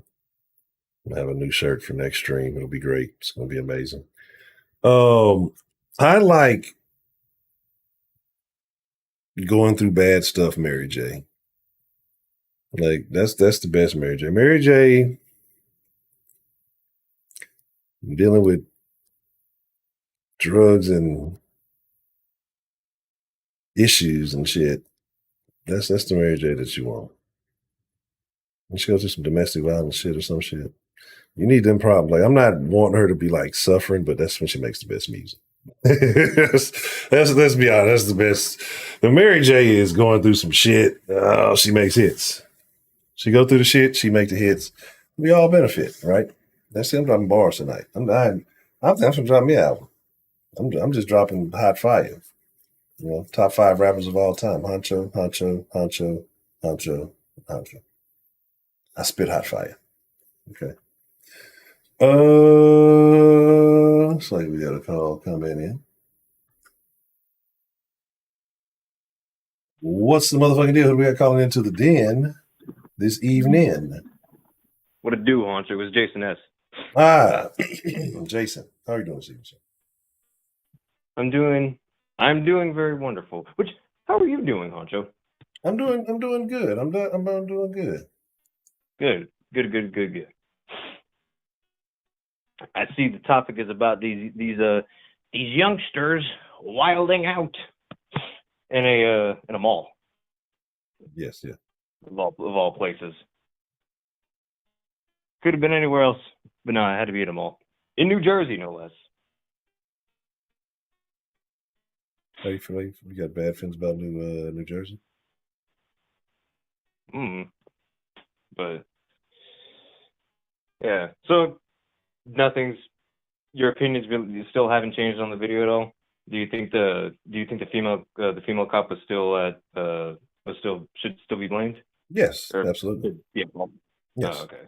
I do believe that she's at fault because of the way she handled it. Like I said, it was a definite level of bias in her interaction as compared to the male cop. And then, like I said, she really didn't.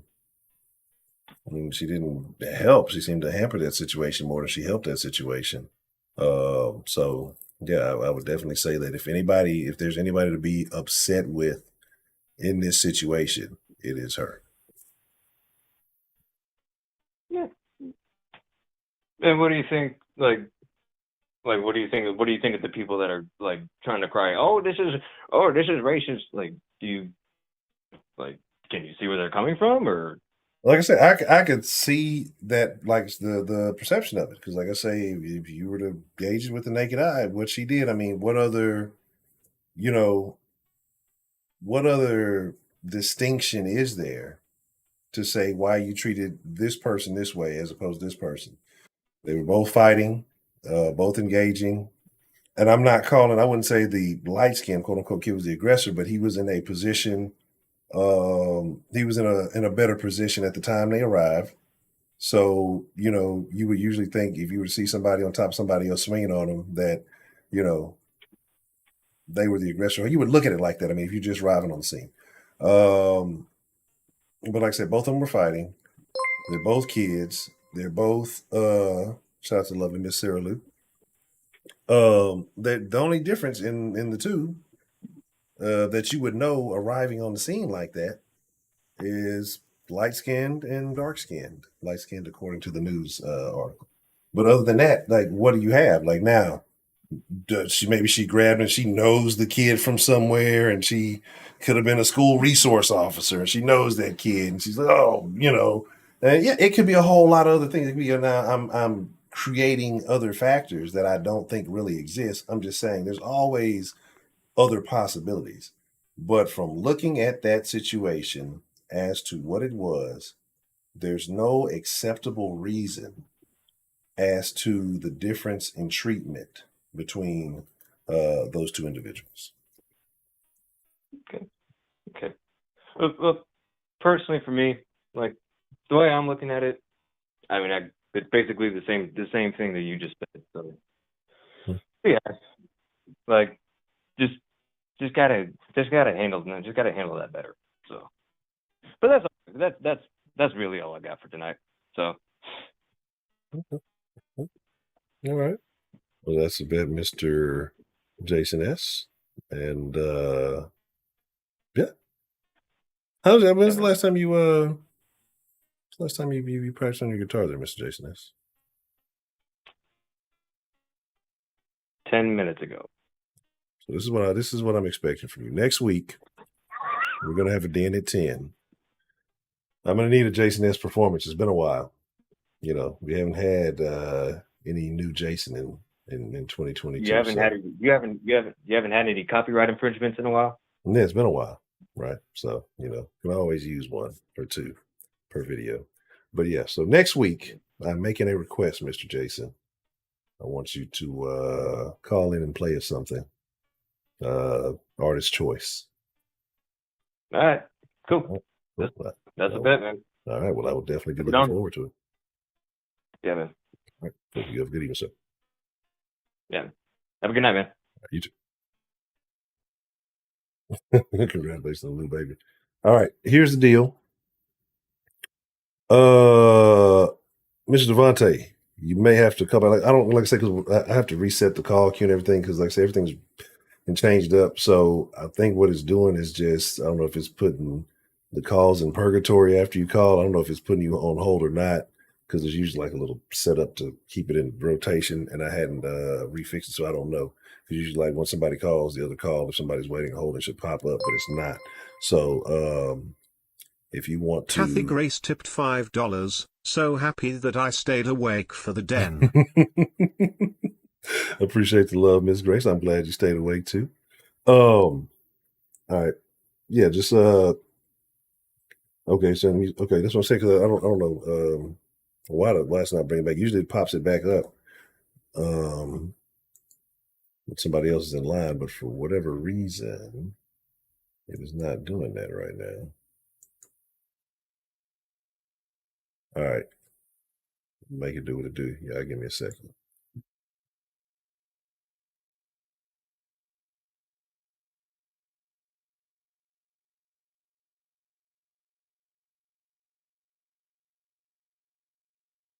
Yes, sir. Yes, sir. Mr. Devontae, how you doing this evening, sir? Good. So yeah, I don't know what happened on that other call. You just don't sit there on hold. Yeah, it's something on my end. I'm gonna have to reset the call queue for whatever reason. It's got like a little flow chart that it does, and I guess that since I reset everything, I need to probably have to redo it because for whatever reason it's not bringing the calls back, up front in the cycle or whatever. But so it's something on my end. I'll figure it out. But how you been? How you been, man? How you been, Mr. Devontae? Been good, man. Been good. Parents and lifestyle. Yes. Trying to make it out here in this cruel world. I want to say first off, condolences to Jared on his grief right now. And I think Sarah had put it in chat. Congratulations, Sarah. Congratulations. But well, I'm not so sure if it's on mine. It's coming through a little bit low. Let me see if I'm missing something. I got my headphones in tonight, so Okay. let me know if you need to switch it. It just sounds a little bit low. I'm not sure how it's picking up in the chat. It's coming. How it sound right now? Oh, you should be good right now. All right. Okay. Yeah. All right. Yeah. Just wanted to call in. Having a talk to anybody. Got an echo though on my end. Catch an echo from me. Okay.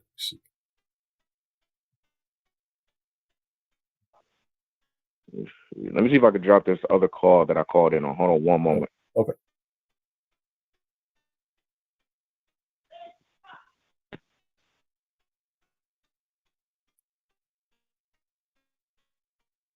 All right, Honcho. Yes, sir. All right. I don't know why it's that echo there. Yeah. Let me jump. How about now? You still catching echo?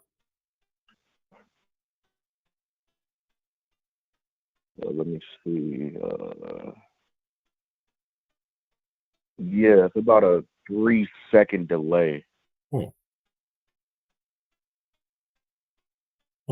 Give me a second. So, not sure. How about this? Let's try this. I'm gonna hang up and call me right back.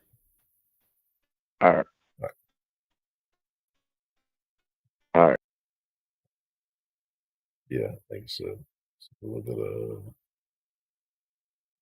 bit of lapse there. All right, let's go for this. All right, Mr. Devontae, can you hear me? Yes, sir. Got you. Can you hear me? Yes, sir. Yes, sir. All right. Finally got it figured out there. Gotta love technology, right? Yes, yeah. It's always that hit the reset button, unplug it for 30 seconds, and everything will work. Yeah. All right, what's up? My wife, she tuning in tonight. It's the first time she heard me tune in, so she might see a different side. But yeah, I just want to talk about the police situation because I'm actually taking classes on police function, and one of the main things that is discussed multiple times on there is the different type of policing that they do, which would be like community policing, which would be engaging the community. Like if we see a whole bunch of police officers doing, well, I don't think they do it no more, but like foot patrols, or riding around, in the area. Then you have the problem-oriented policing, which is to attack a specific problem. In this case here, the male officer, I agree with you. He was 100% in the good. He thought initially when approaching the situation, his partner got old boy, he getting another dude on the ground. So, he's detaining him, control good. The female, I don't know what she was doing. I can't speak on that. But from what it looked like it was just she thought that he needed more assistance when the video shows he had it perfectly under control. I don't know what she thought she was going to prove by trying to insert herself into the situation. But now it looks bad because, like you said, the mayor had to put out the quote and, the presser, because they don't want another George Floyd situation. And in this case, I don't think this can get to a George Floyd situation only because everybody's alive. Now, granted, people gonna call it racism, because it's black and, well, it's not even black. It's I think he said it was Latino mix or light skin, and white. So it's not even what we normally think, but it just goes to show the quick trigger that everybody has, like with Whoopi Goldberg, how dumb her comments were, talking about it wasn't a race thing, when literally, dude said we're the dominant race, but you know, it's two people that have the same skin color. So when you have people that deal with identity politics, that's what they base everything off of. I can't do this because of this. I can't do this because of that. I do this because of this. I do this because of that. Instead of just doing it because you're allowed to, or doing it because you're not allowed to. When you try to identify yourself with something, then that's where the issue comes in at, because not everybody thinks the same. And that's why she got called out on her BS on the show, and that's why she got suspended. So, can you hear me good, Honcho? Yeah, I can hear Sarah said, yeah, we hear only every other word. It's just interesting that, you know, this situation is being played as racism, when I don't think it is. I think the female cop overstepped her boundaries. She didn't do what she's trying to do, which is properly defend the situation. Even I know that, and I've, like with Dan being in the military, people gonna fight, people gonna cuss, people gonna argue. I've gotten at one of my friends' face. We was deployed. We was in each other's face arguing, because it's a hostile situation. You're irritated, you're tired, you want to go home, you miss your family, all that. And at the end of the day, he had to be separated. I had to be separated, but we came back to, you know, squash the beef. That's what should have happened here. Old boy should have been separated on the couch. Police officer was already detaining a young man on the ground. Stand him up, take the one 15 feet away, 20 feet away, talk to him, figure out what's going on, get the correct information from his side. Let the female officer do her job, what should have been her job, was to detain the other person, talk to him, you know, figure out what's going on from his point of view, and then bring the two together to figure out, all right, look, y'all both minors, y'all both irritated. It's probably the first interaction y'all have with people close up in like a year and a half. Y'all want to blow off steam? Cool. Just don't do it here. Be on your merry way. Leave. You know, that's how it could have been. Instead of now we looking at the situation. As something, I put it in the chat earlier. There's actually a YouTube channel that I watch called The Audit, where it's a guy who audits police officers based on encounters that they have with people. Young, old, black, white, whatever, doesn't matter. And a lot of times, police officers generally get a low grade if they handle the scene incorrectly, if they don't do what they think they do, like lie on a report when body cam footage shows different. So that's something I recommend everybody go look at to get a different perspective of how it should be. Because a lot of times people, and I wish people knew this, laws in one county don't always flow to the next. Laws in one state don't always flow to the next. It's like with gun laws. Gun laws is restricted in some places. Other places is open carry. Some places you got to have this, that, and the third just to even get one. So, you know, I recommend people look at that, because that opened up my eyes, along with also taking this class for criminal justice and police function. So yeah, that's just my comment on that. And then y'all mentioned the whole kneeling situation, and I found it funny because it was Eminem. And for me, I'm a fan of Eminem based on lyricists. I'm a lyricist person. If the lyrics make sense, I can bow my head to it. If it don't make sense, I'm gonna turn it off my radio. I'm sorry, can't listen to it. But for him, granted, if he was kneeling for whatever reason, whatever, cool. But I think he was also doing it to pay homage for Tupac, which, you know, I'm a Tupac fan. My wife would tell you that, know every single song, lyric, all that. And I think at that time he was paying homage to Pac. Again, that's my observation. People could disagree, but that's just my observation of it. So I think overall, though, one thing that I'm shocked we ain't had a Den show in a minute, because I'm like, man, where's Honcho at? Because we used to have these. I used to be up waiting, like, all right, I got some stuff to talk about today. But I just think overall, you know, people are being their eyes are opening to some things. You know, like with the whole Black Lives Matter situation, you know, the statement is cool, the mission behind it, it has some issues there. Black Lives Matter, like I said before in the previous lives, Black Lives Matter at every single level of life. Start at the womb, end at the tomb. Don't just have it be when we getting our head bashed in by the police, which there are bad police officers out there. Not even gonna lie. There's also good ones too. Like Officer Norman, Tommy Norman. He's a white officer who has done a lot of stuff within his community. I think he's in Oklahoma, I think. But he's done a lot of stuff with his community. You have Breaking Barriers United, which is a police officer, still current right now, on YouTube.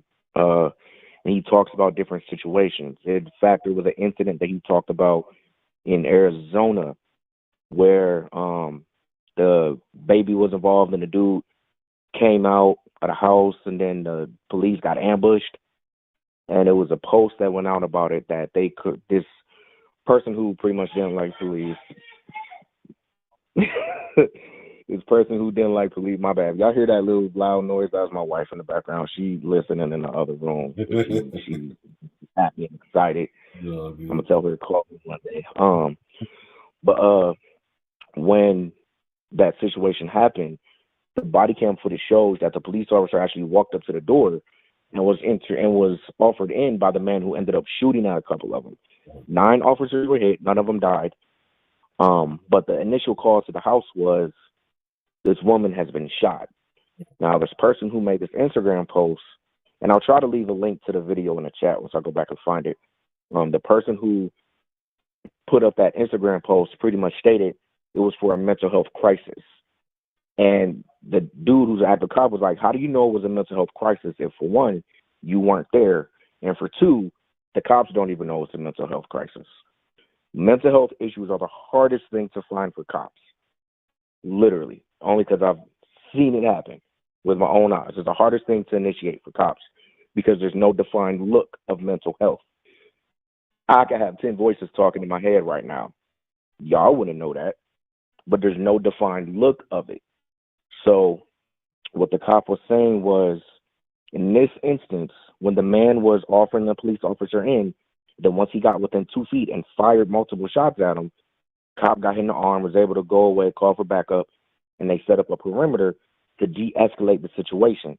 Ultimately, the man took his life. The young girl that was the mother of the child, she got killed by the man that took his life. And the man's brother ended up surrendering to police. He was a non-factor and he was cool. He wasn't no problem. But it just goes to show how people look at the people in the uniforms and automatically get an opinion of them. You could look at any uniform. I could go look at, if y'all if y'all would know the bull crap that goes on in the military, y'all would be shocked. Honestly. The bull crap, there is a strict law in the military about cheating. You're not allowed to cheat. I know it's stupid, right? Not allowed to cheat. People still do it anyway. People keep it under wraps. Commanders sleep with younger Marines, airmen, soldiers, all that. They sleep with their subordinates. It's a running joke. And if Dan's still listening, or if anybody in the military knows this, when the new private or the new sergeant or the new E4 and under shows up to the base, they are free pickings for the master sergeant or, anything else. They're free pickings for the people up top. But that's not supposed to happen. So if you literally look at people in the military, you'll say, oh, thank you for your service. You see us on the commercials. You see, I'm Air Force, you see the fly fight win. You see, Dan was in the Navy, you see, sailors. You see Marines hard charging. You see the, Army Sean. But there's a lot of bullshit that people just really don't know about in the military.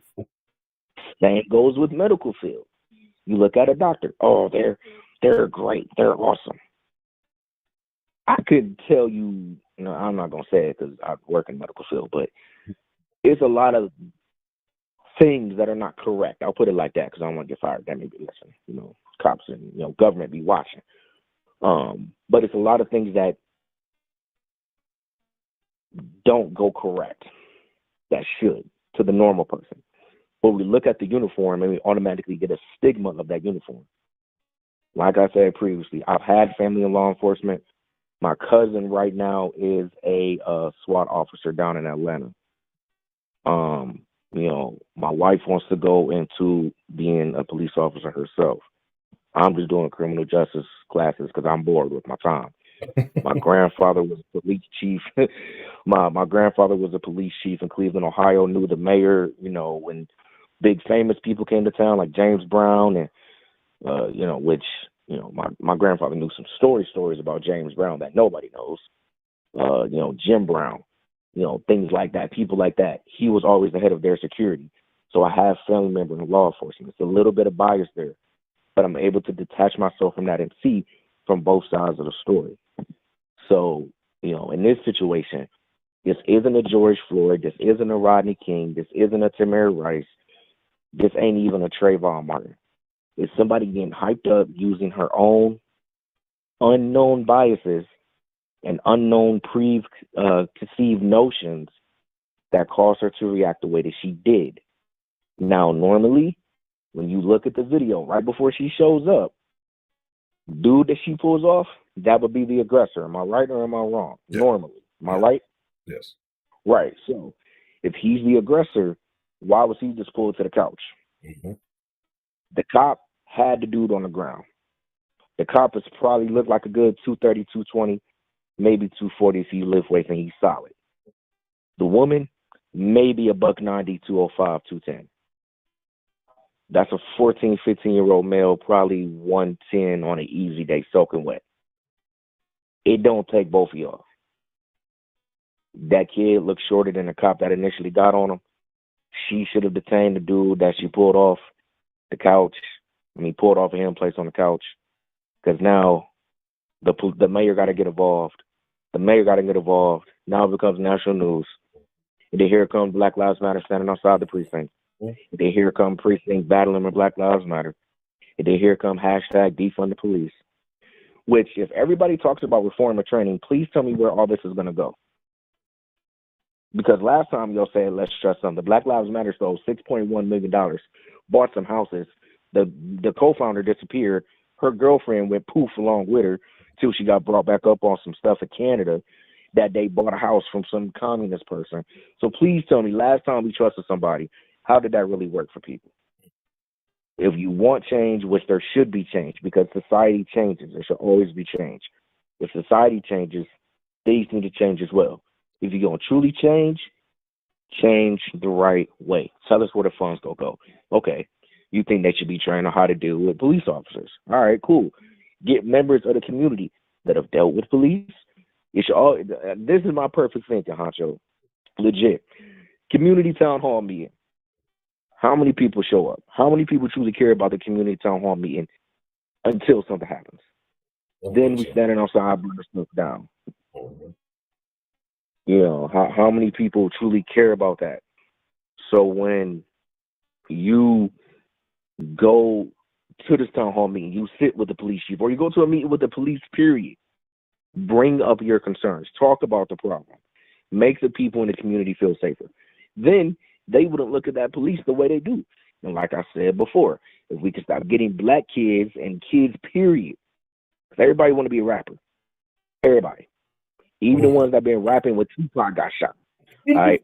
They still trying to rap. If we could tell people to just put down a notebook, pick up a school book, pick up a book, go become a police officer, go be the change, go be the things that you want to see, then things will change. And I bring this up to make a point. I was watching an episode of Fresh Prince of Bel-Air, and it was one of Uncle Phil's old college roommates that came to visit him. They was cool. He was running for governor. He tried to get Will to bribe the dude that owned the property so he could buy it, do whatever he want with it. And, Uncle Phil found out. He was like, what the hell is this? Yada, yada, yada. Dude was like, this is how the system works. And he's like, yeah, but I'm trying to be within the system to change it. We have to get inside the system if we want to change the system. We can't stand outside saying, oh, yeah, let's change the system. How you going to change the system if you ain't inside of it? You're relying on other people to do it. We really think the government's going to protect us? Please tell me the last time that worked. And please tell me the last time it worked for black people. The most dangerous thing ever is when the government says, I'm here to help you, I'm here to protect you.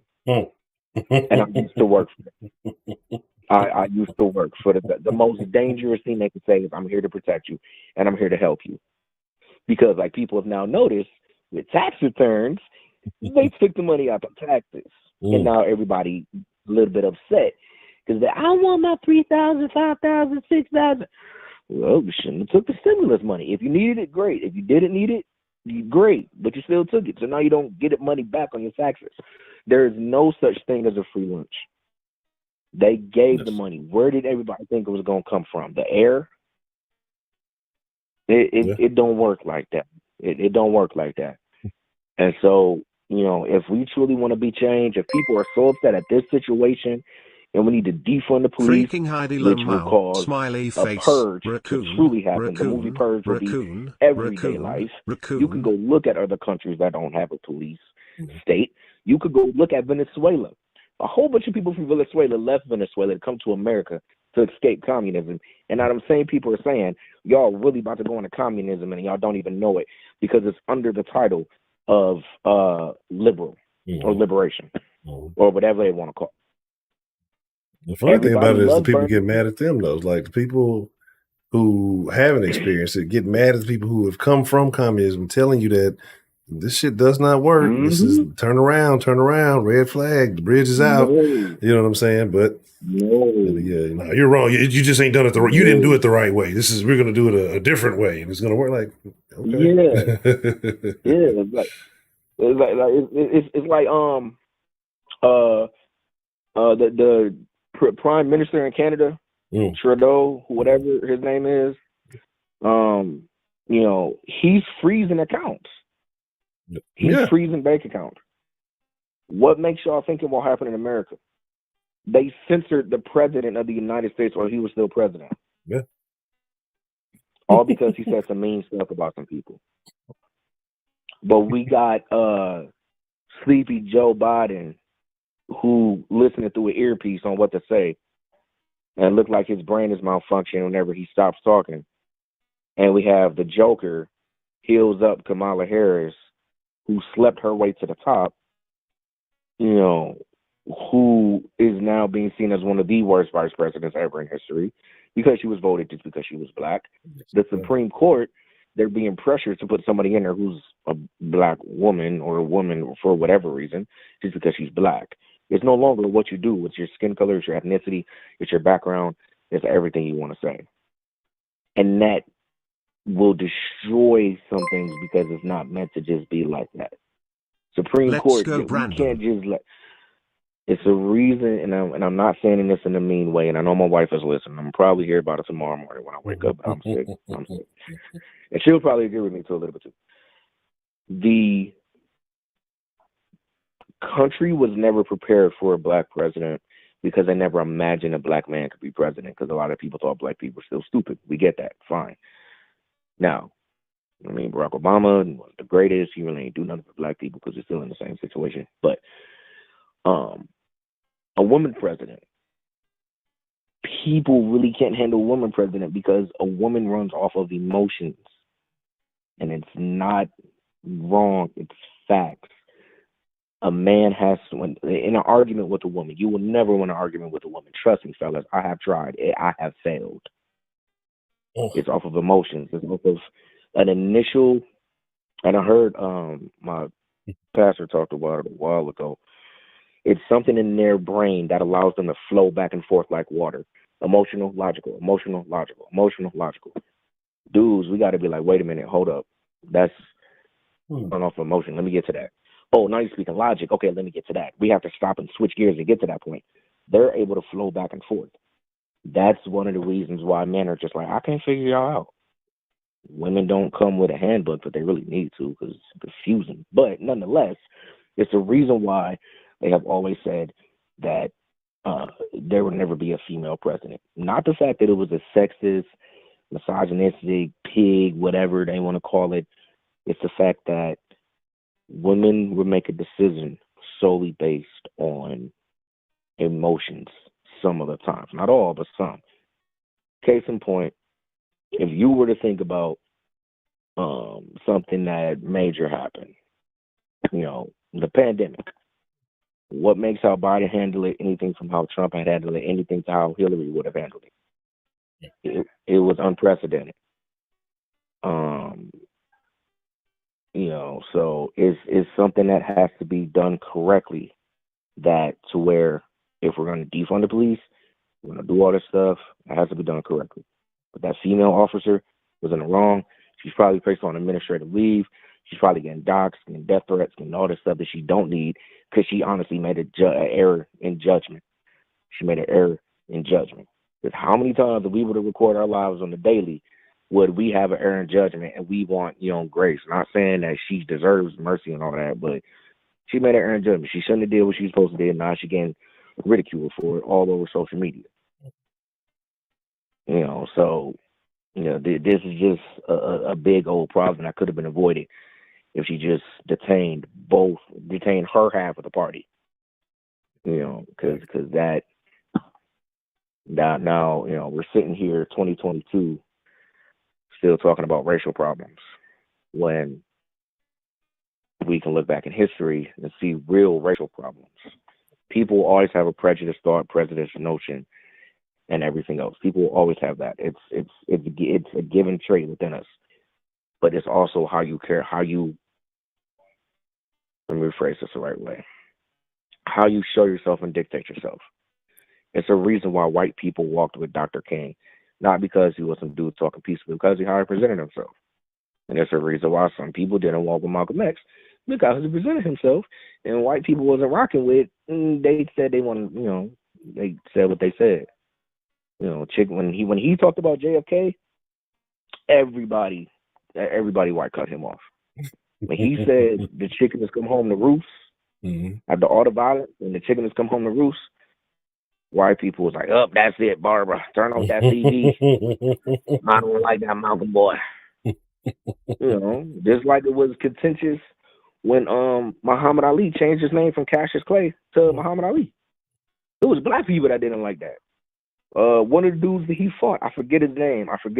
He was whooping his behind the whole round, the whole match. And he was like, "Say my name. What's my name? What's my name?" Because he said Cassius Clay at the weigh-in. And homie was like, "That's not my name." And then he went on to beat his butt in the match and said, "What's my name? Say my name." So people always have a preconceived notion. But,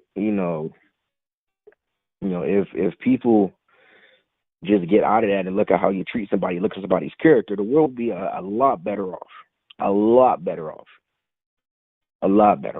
You have people that have been friends for years that got divided because of politics in the recent years and because of religious beliefs in the recent, because of the pandemic and thoughts on the vaccine and everything else. And at the end of the day, none of that's going to matter in 15, 20 years. It's not going to matter in the sense of that person could have been your one person to help you out through life and you got mad at them because they didn't agree with the political belief. Nobody will always think 100% the same. It will always be a small percentage of difference between two people. Nobody has the same. Me and you do not have the same fingerprint.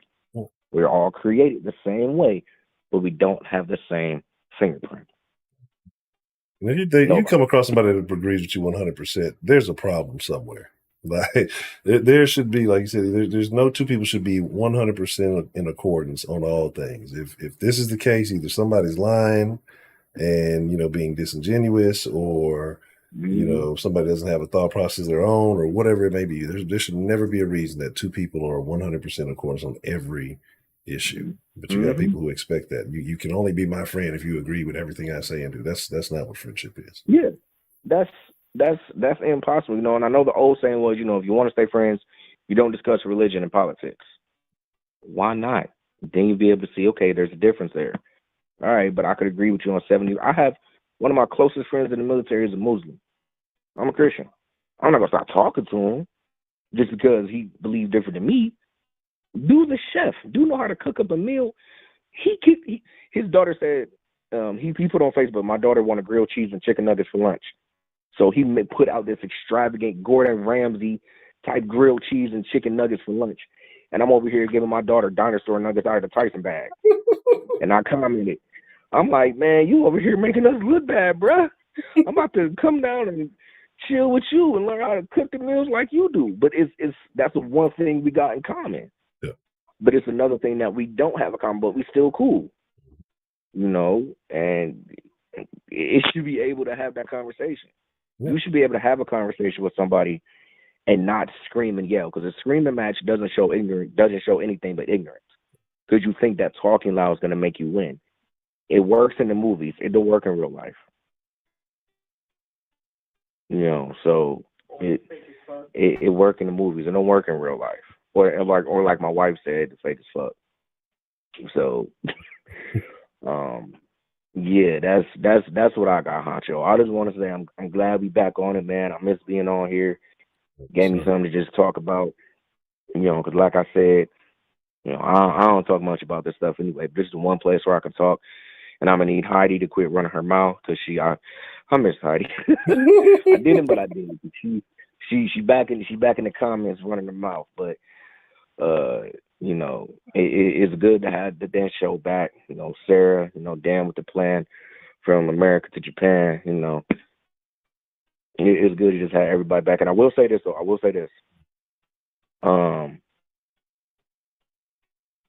Because I remember you said you were doing classes, right? Yes, sir. How's that going for you? Going well. I forgot to ask. How's that going for you? Going well. I've actually got a paper I need to write tomorrow. I'm obviously just finally not doing it at the last minute, but yeah, everything's going good. With that, it's no big deal. So them last minute assignments, you be sitting there drugging like, all right, Monday, I'm gonna look at it, and then when you don't look at it till Friday night. What? No, but that's when I do my best work, when I'm under pressure. I've done that a couple times. A lot of people. So I got a question for you, Honcho, because I thought about this earlier. Okay. So you know, the NBA All-Star Weekend is this weekend, and you know, it's up here in my area, Cleveland. You know, it's amazing, beautiful. But they mentioned something about HBCUs. Now, for me, I really started when I was graduating high school. I looked at one HBCU, and that was Norfolk State, I believe. Only because they had an ROTC program that I wanted to go to. But for you, because I feel like now, because of, like my friends call it, this black push of everything, do you think there was, like back in the 90s, 2000s, was there the same push for HBCUs that you see now, or was it a ramp up because everybody's trying to cater to black people in a way? I think definitely a ramp up. I think there was a point in time where HBCUs had, you know, overall more talent, and you know, you had guys consider them just as much as anywhere else. And then I think that kind of declined. I'd say maybe 90s, 2000 through that era. I know even when I was looking at schools, like there might have been. I mean, of course, you had TSU across the street because I went to U of H. That was right across the street, so I mean, it was what it was. But as far as that, like, the only time I consider HBCUs was like to go out hanging and partying. You know what I mean? But that's how we kind of looked at it. But I think now you have this, like you said, with this new kick, this new push of black momentum, we'll call it.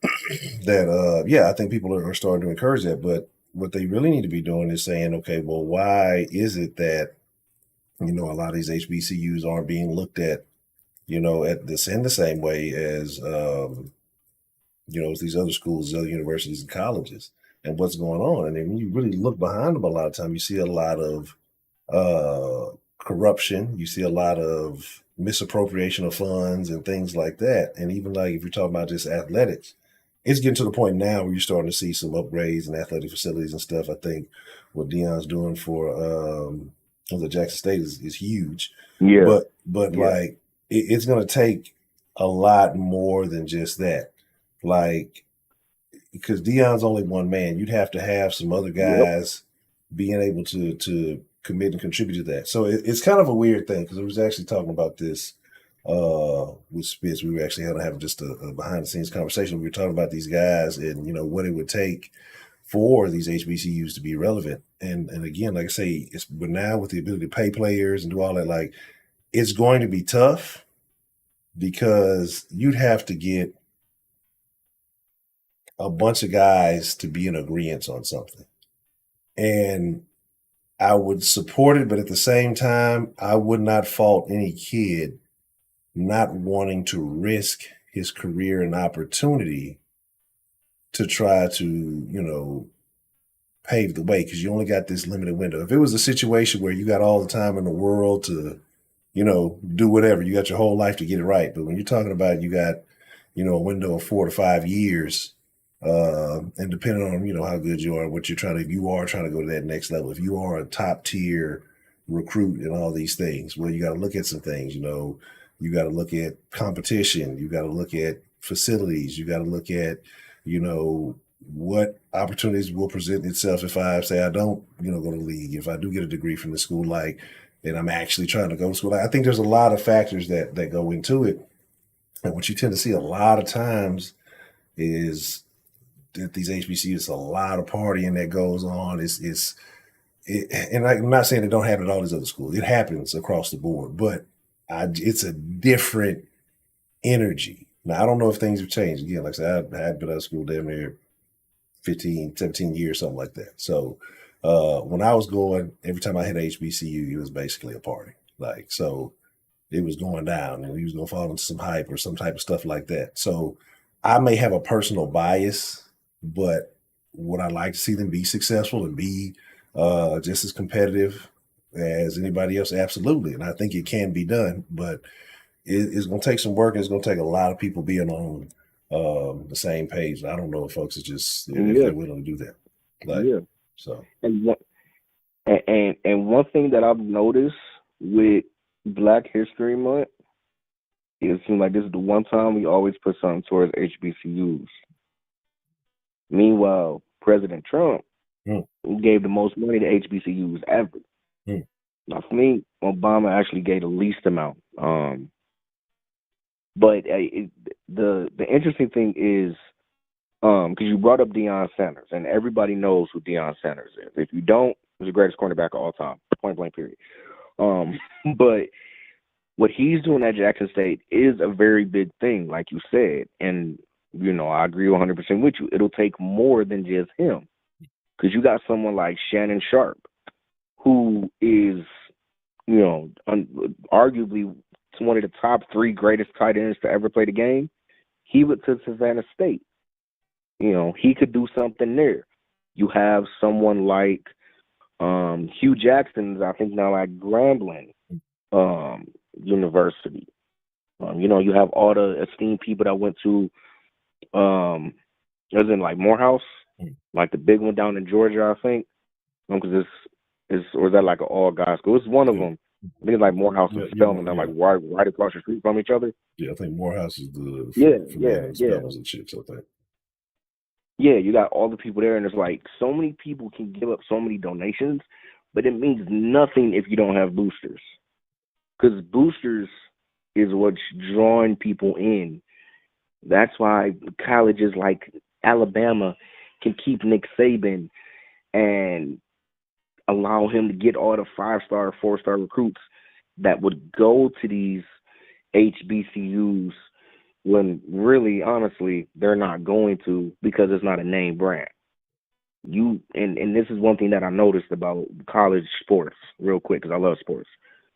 If you're good as you say you are, they will find you. You don't have to find it. And that's what Deion Sanders said about the kid that he ended up getting, which he flipped from Florida State, his own alma mater, to, you know, to Jackson State. And Dion didn't even graduate from an HBCU, and that's no knock on Dion.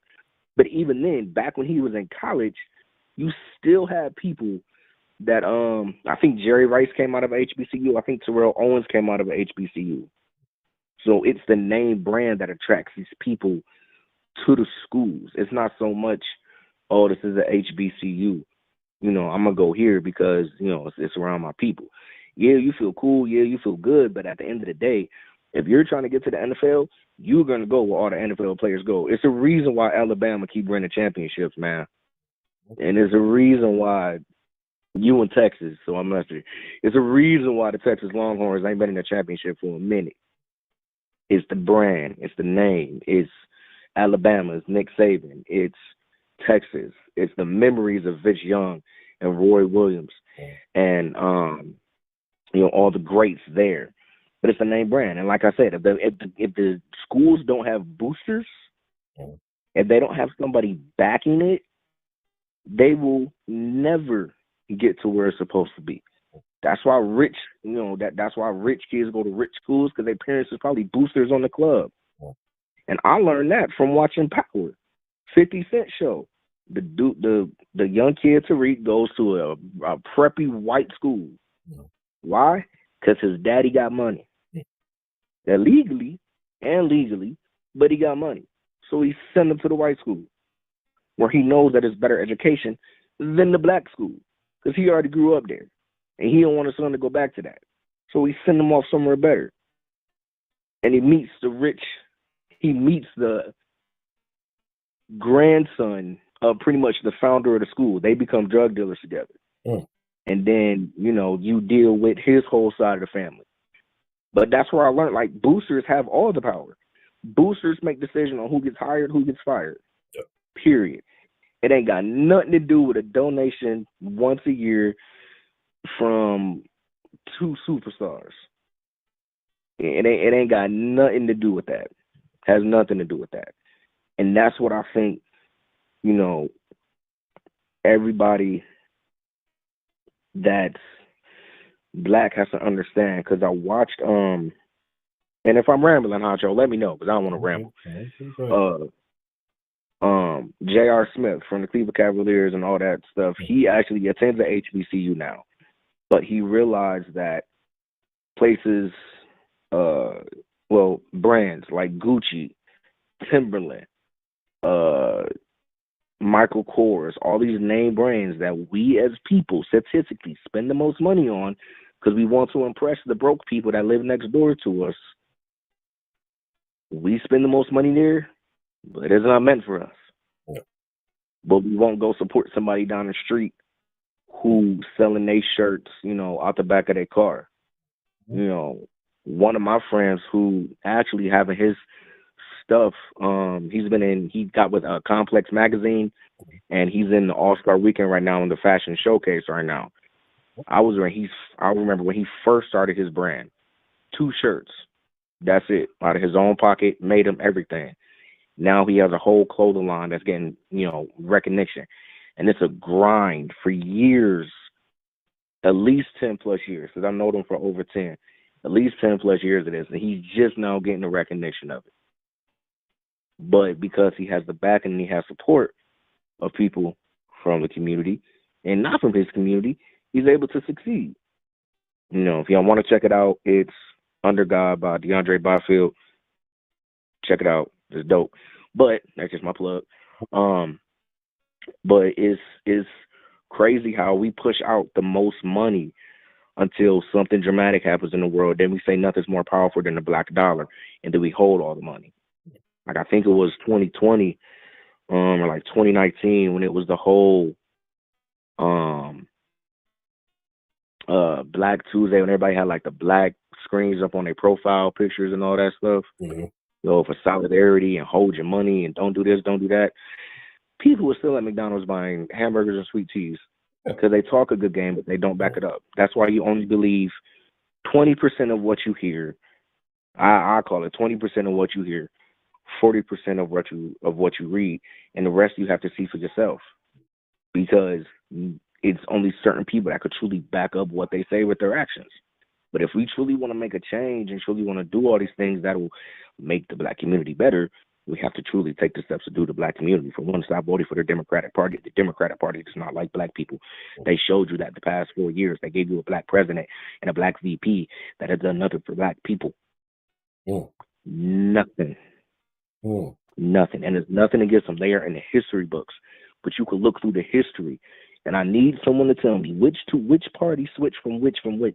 Because last time I checked, there was only one person that actually switched from the party. I believe it was Republican to Democrat, because he always thought that way.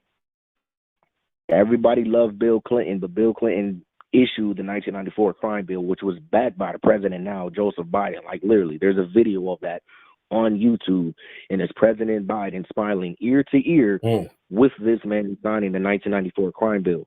Why? Because they thought the white people thought black people were a terror and need to be taken off the streets. Point blank, simple. End of story.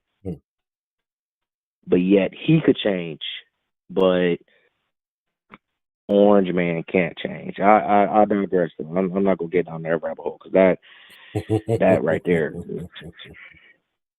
and it's the whole thing that that brought Trump first under fire with Obama is he really a part? Was he really born in America? And everybody thought that came from Trump's camp. No, that originally came from Hillary Clinton's camp, a Democrat, who originally started that. But it's scrubbed because they know how to scrub stuff out the ether in the government. They scrubbed that. They wiped it away. And now you want to see is Trump saying stuff. When Trump literally said years ago, if I was to run, I'll run as a Republican because they're the easiest people to fool.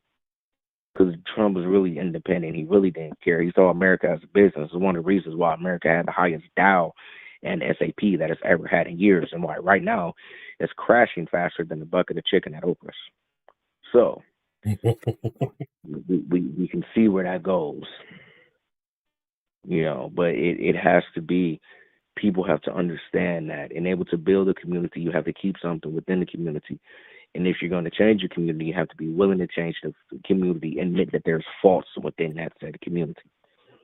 Biggest one we got, and you talked about it earlier with the schools, parenting. Parenting ain't there. It's just not. Whether it's their own decision, or like you said, they're working. And the TV raised them. That's how it was back in the day. TV raised most of the parents now.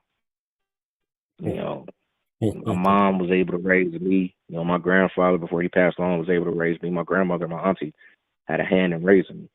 But my mother made sure if my the darkest Batman daddy wasn't there, which I call him that, I don't care. I ain't even me and my dad on rock relationship right now, but that's his own issues with me, which I don't care for. But if my darkest daddy Batman wasn't there, darkest Batman daddy wasn't there, then my mom made sure to put men of influence around me that could teach me things that I needed. So, that's important. So even now with me and my wife, as she looks at me right now, because I'm still talking. And by the way, she said hi, Honcho. So hi, Miss Devontae, Lady Devontae.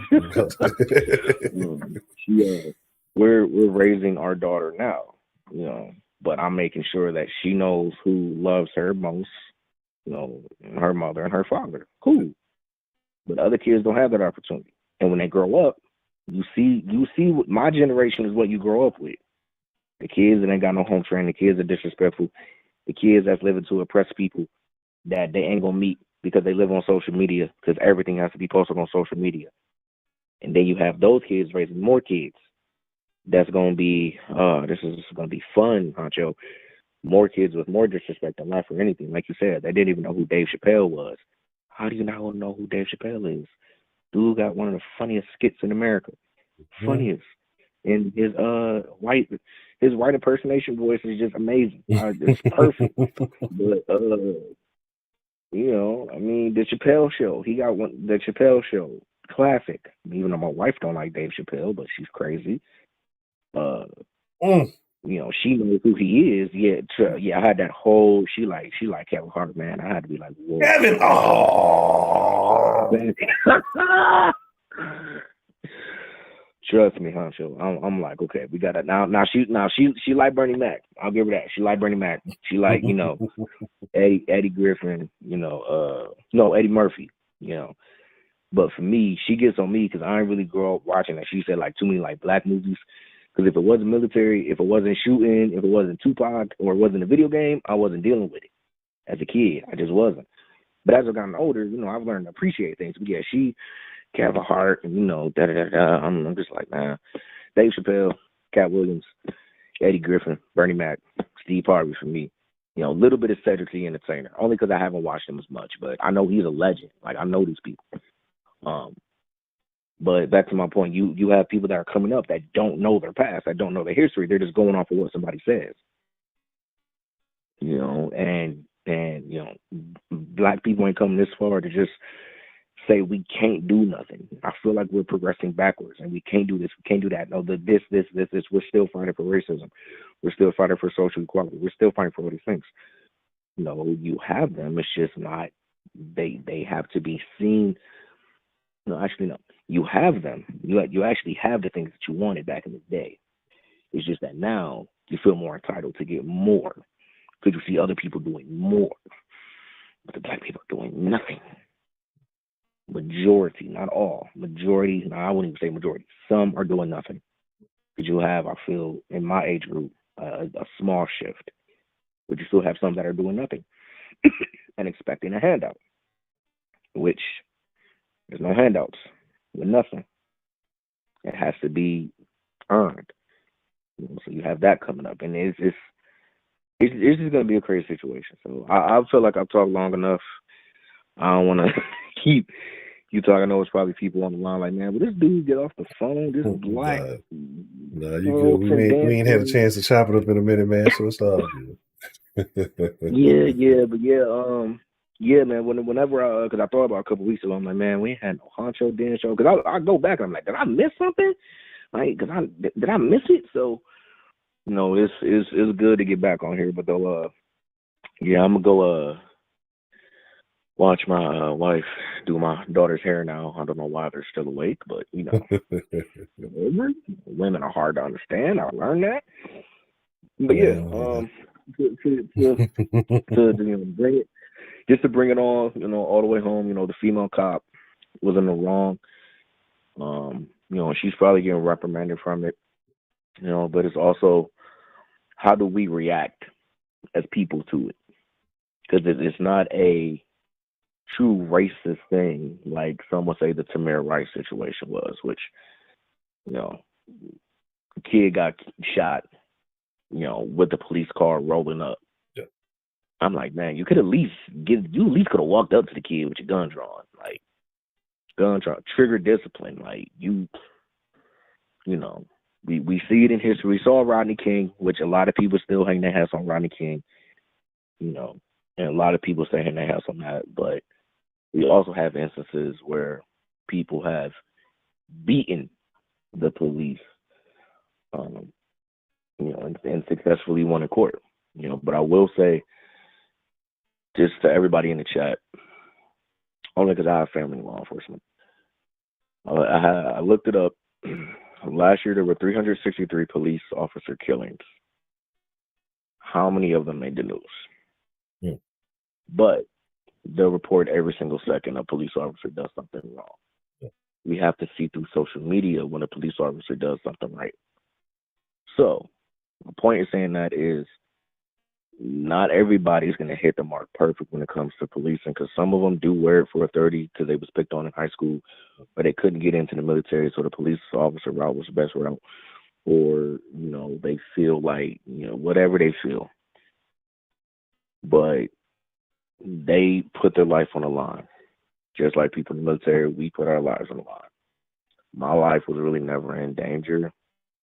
I got to chill, sit behind the desk, eat Popeyes after working out because it was good. It was on base. But my life really wasn't in danger the majority of the time. That wasn't my job. You have people who put their lives on the line every day for the betterment of people. Some screw up, completely fuck up. Others, like in this case, I believe was error judgment. The other cop was cool. she was bad. She should probably get suspended, get some desk duty. Probably go through some training, meet with the family, try to talk to them, understand the point of view, and leave it at that. So if you got a beef with the police, have a conversation with them. Try to see their point of view. It ain't gonna always be perfect, but just try to conversate. If you got beef with anybody, like we all got beef with Heidi in the comments. So don't have a conversation with Heidi though. She just don't even go there. But just have a conversation with people. Because we don't.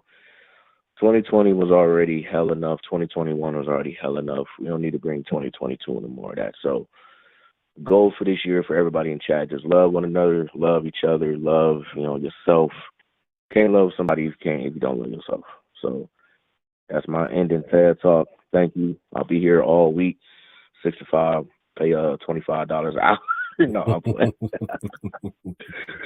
All right, Honcho, it's good to get back on here. I look forward to the next one. Absolutely, Mr. Devontae. Good chopping up with you, man. Glad to hear from you, and I hope all remains well with you and the family. Shout out to Mr. Devontae. Appreciate it for listening in. Yes, sir. All right, you have a good evening, sir. Good evening. All right. So, we'll get ready to wind it down off of that one.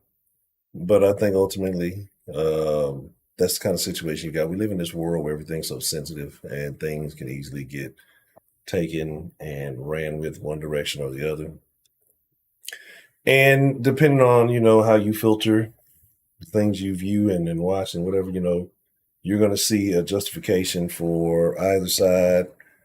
Ultimately, like I said, the purpose of the den is to be able to try to see things as, I'm not going to say unbiased, but to always be able to see other people's side of the story, to hear other people's perception or perspective of things. Because sometimes there's just something in there you may not see. Sometimes it's people who have a background, or at least, maybe a relation to somebody, or have some type of, information or understanding about certain positions that some of these people are in when we talk about these stories and things like that. And that's always good, and I think it's always good to try to look at, what information is available.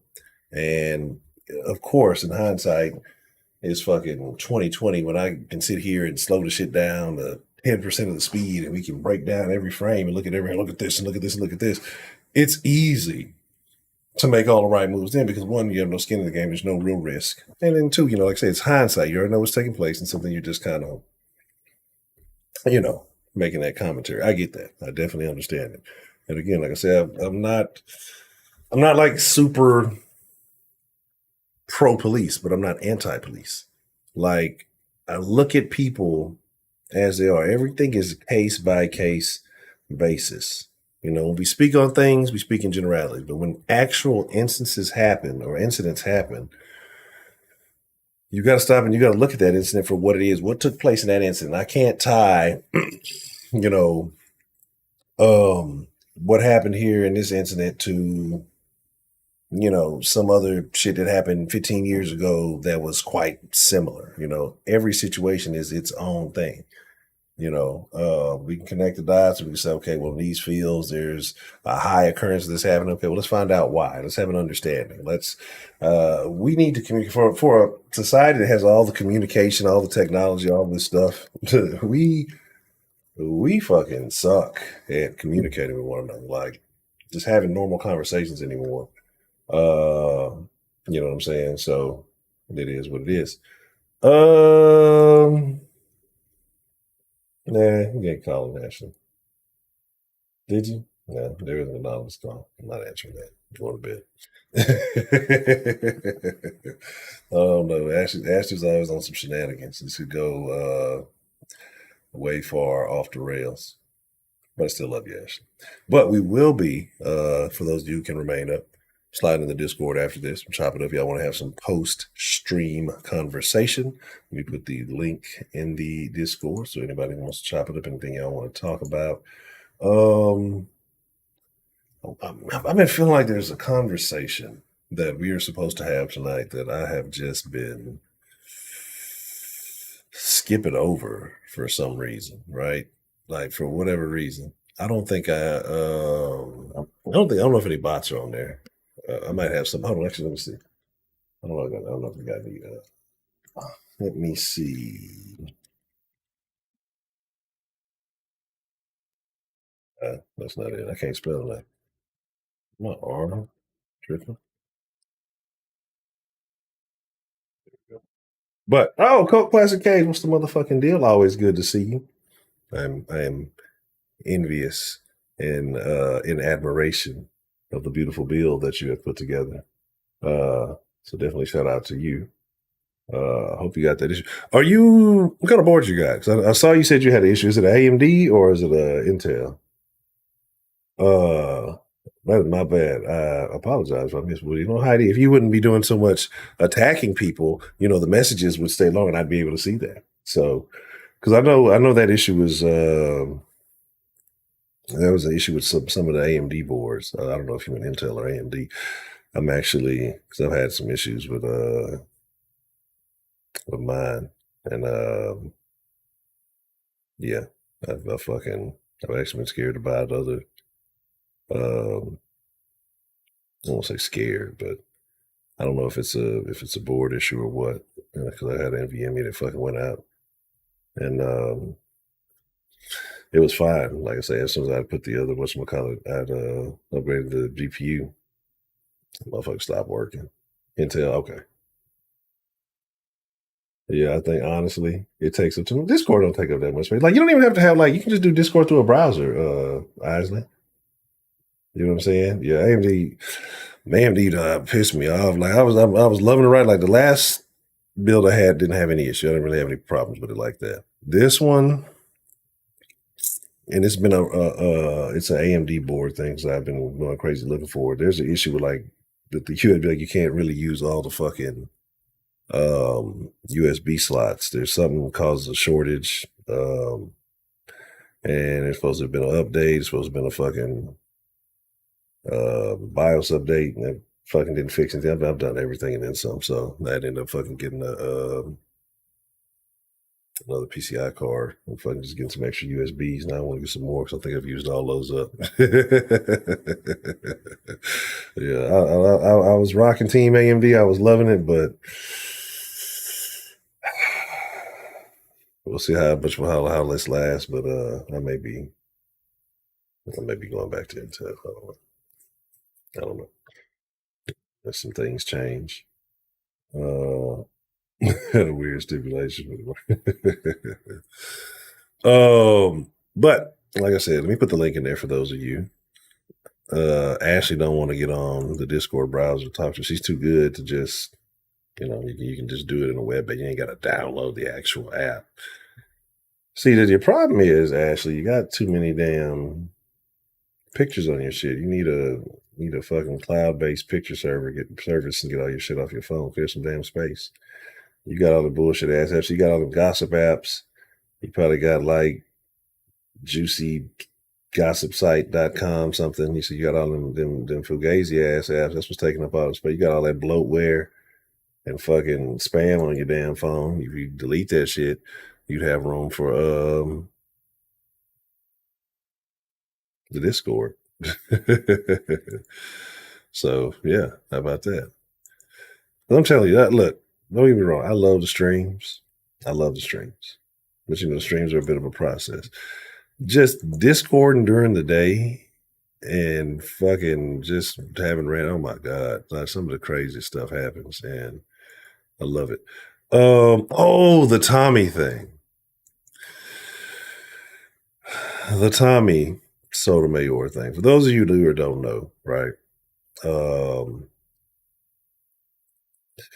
Tommy's a character. I guess he got into a situation on that Fresh and Fit podcast, and there was a little bit of altercation.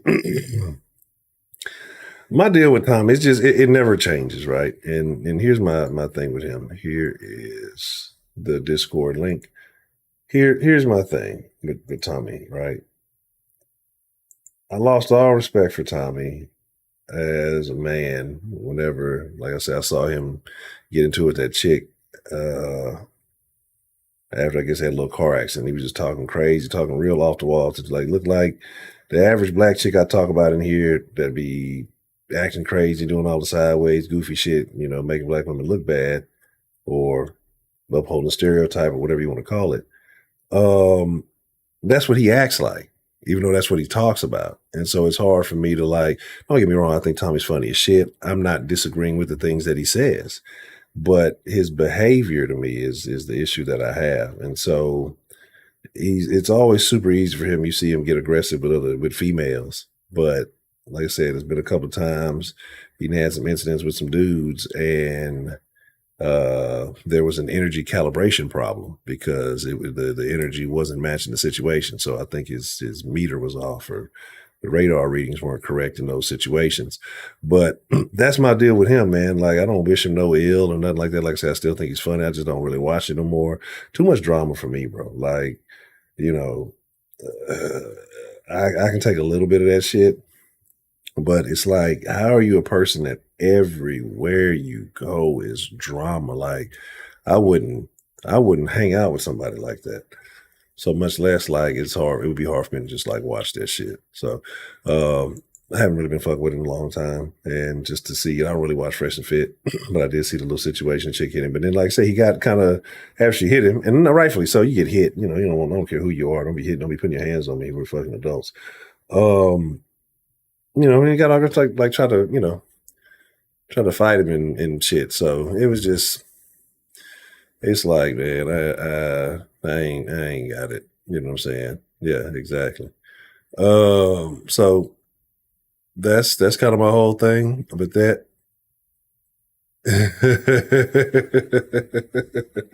shout out to Miss Devontae.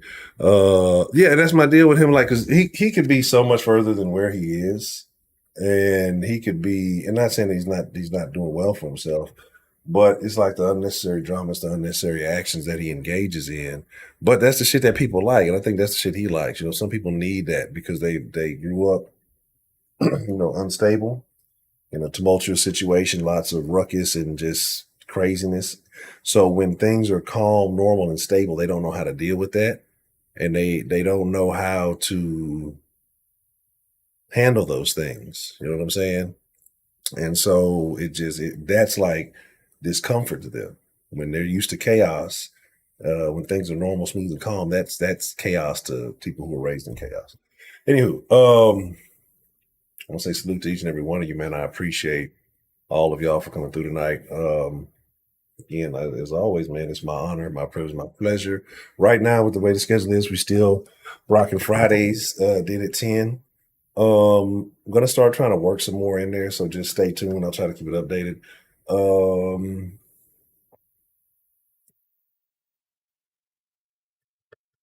That's all I got.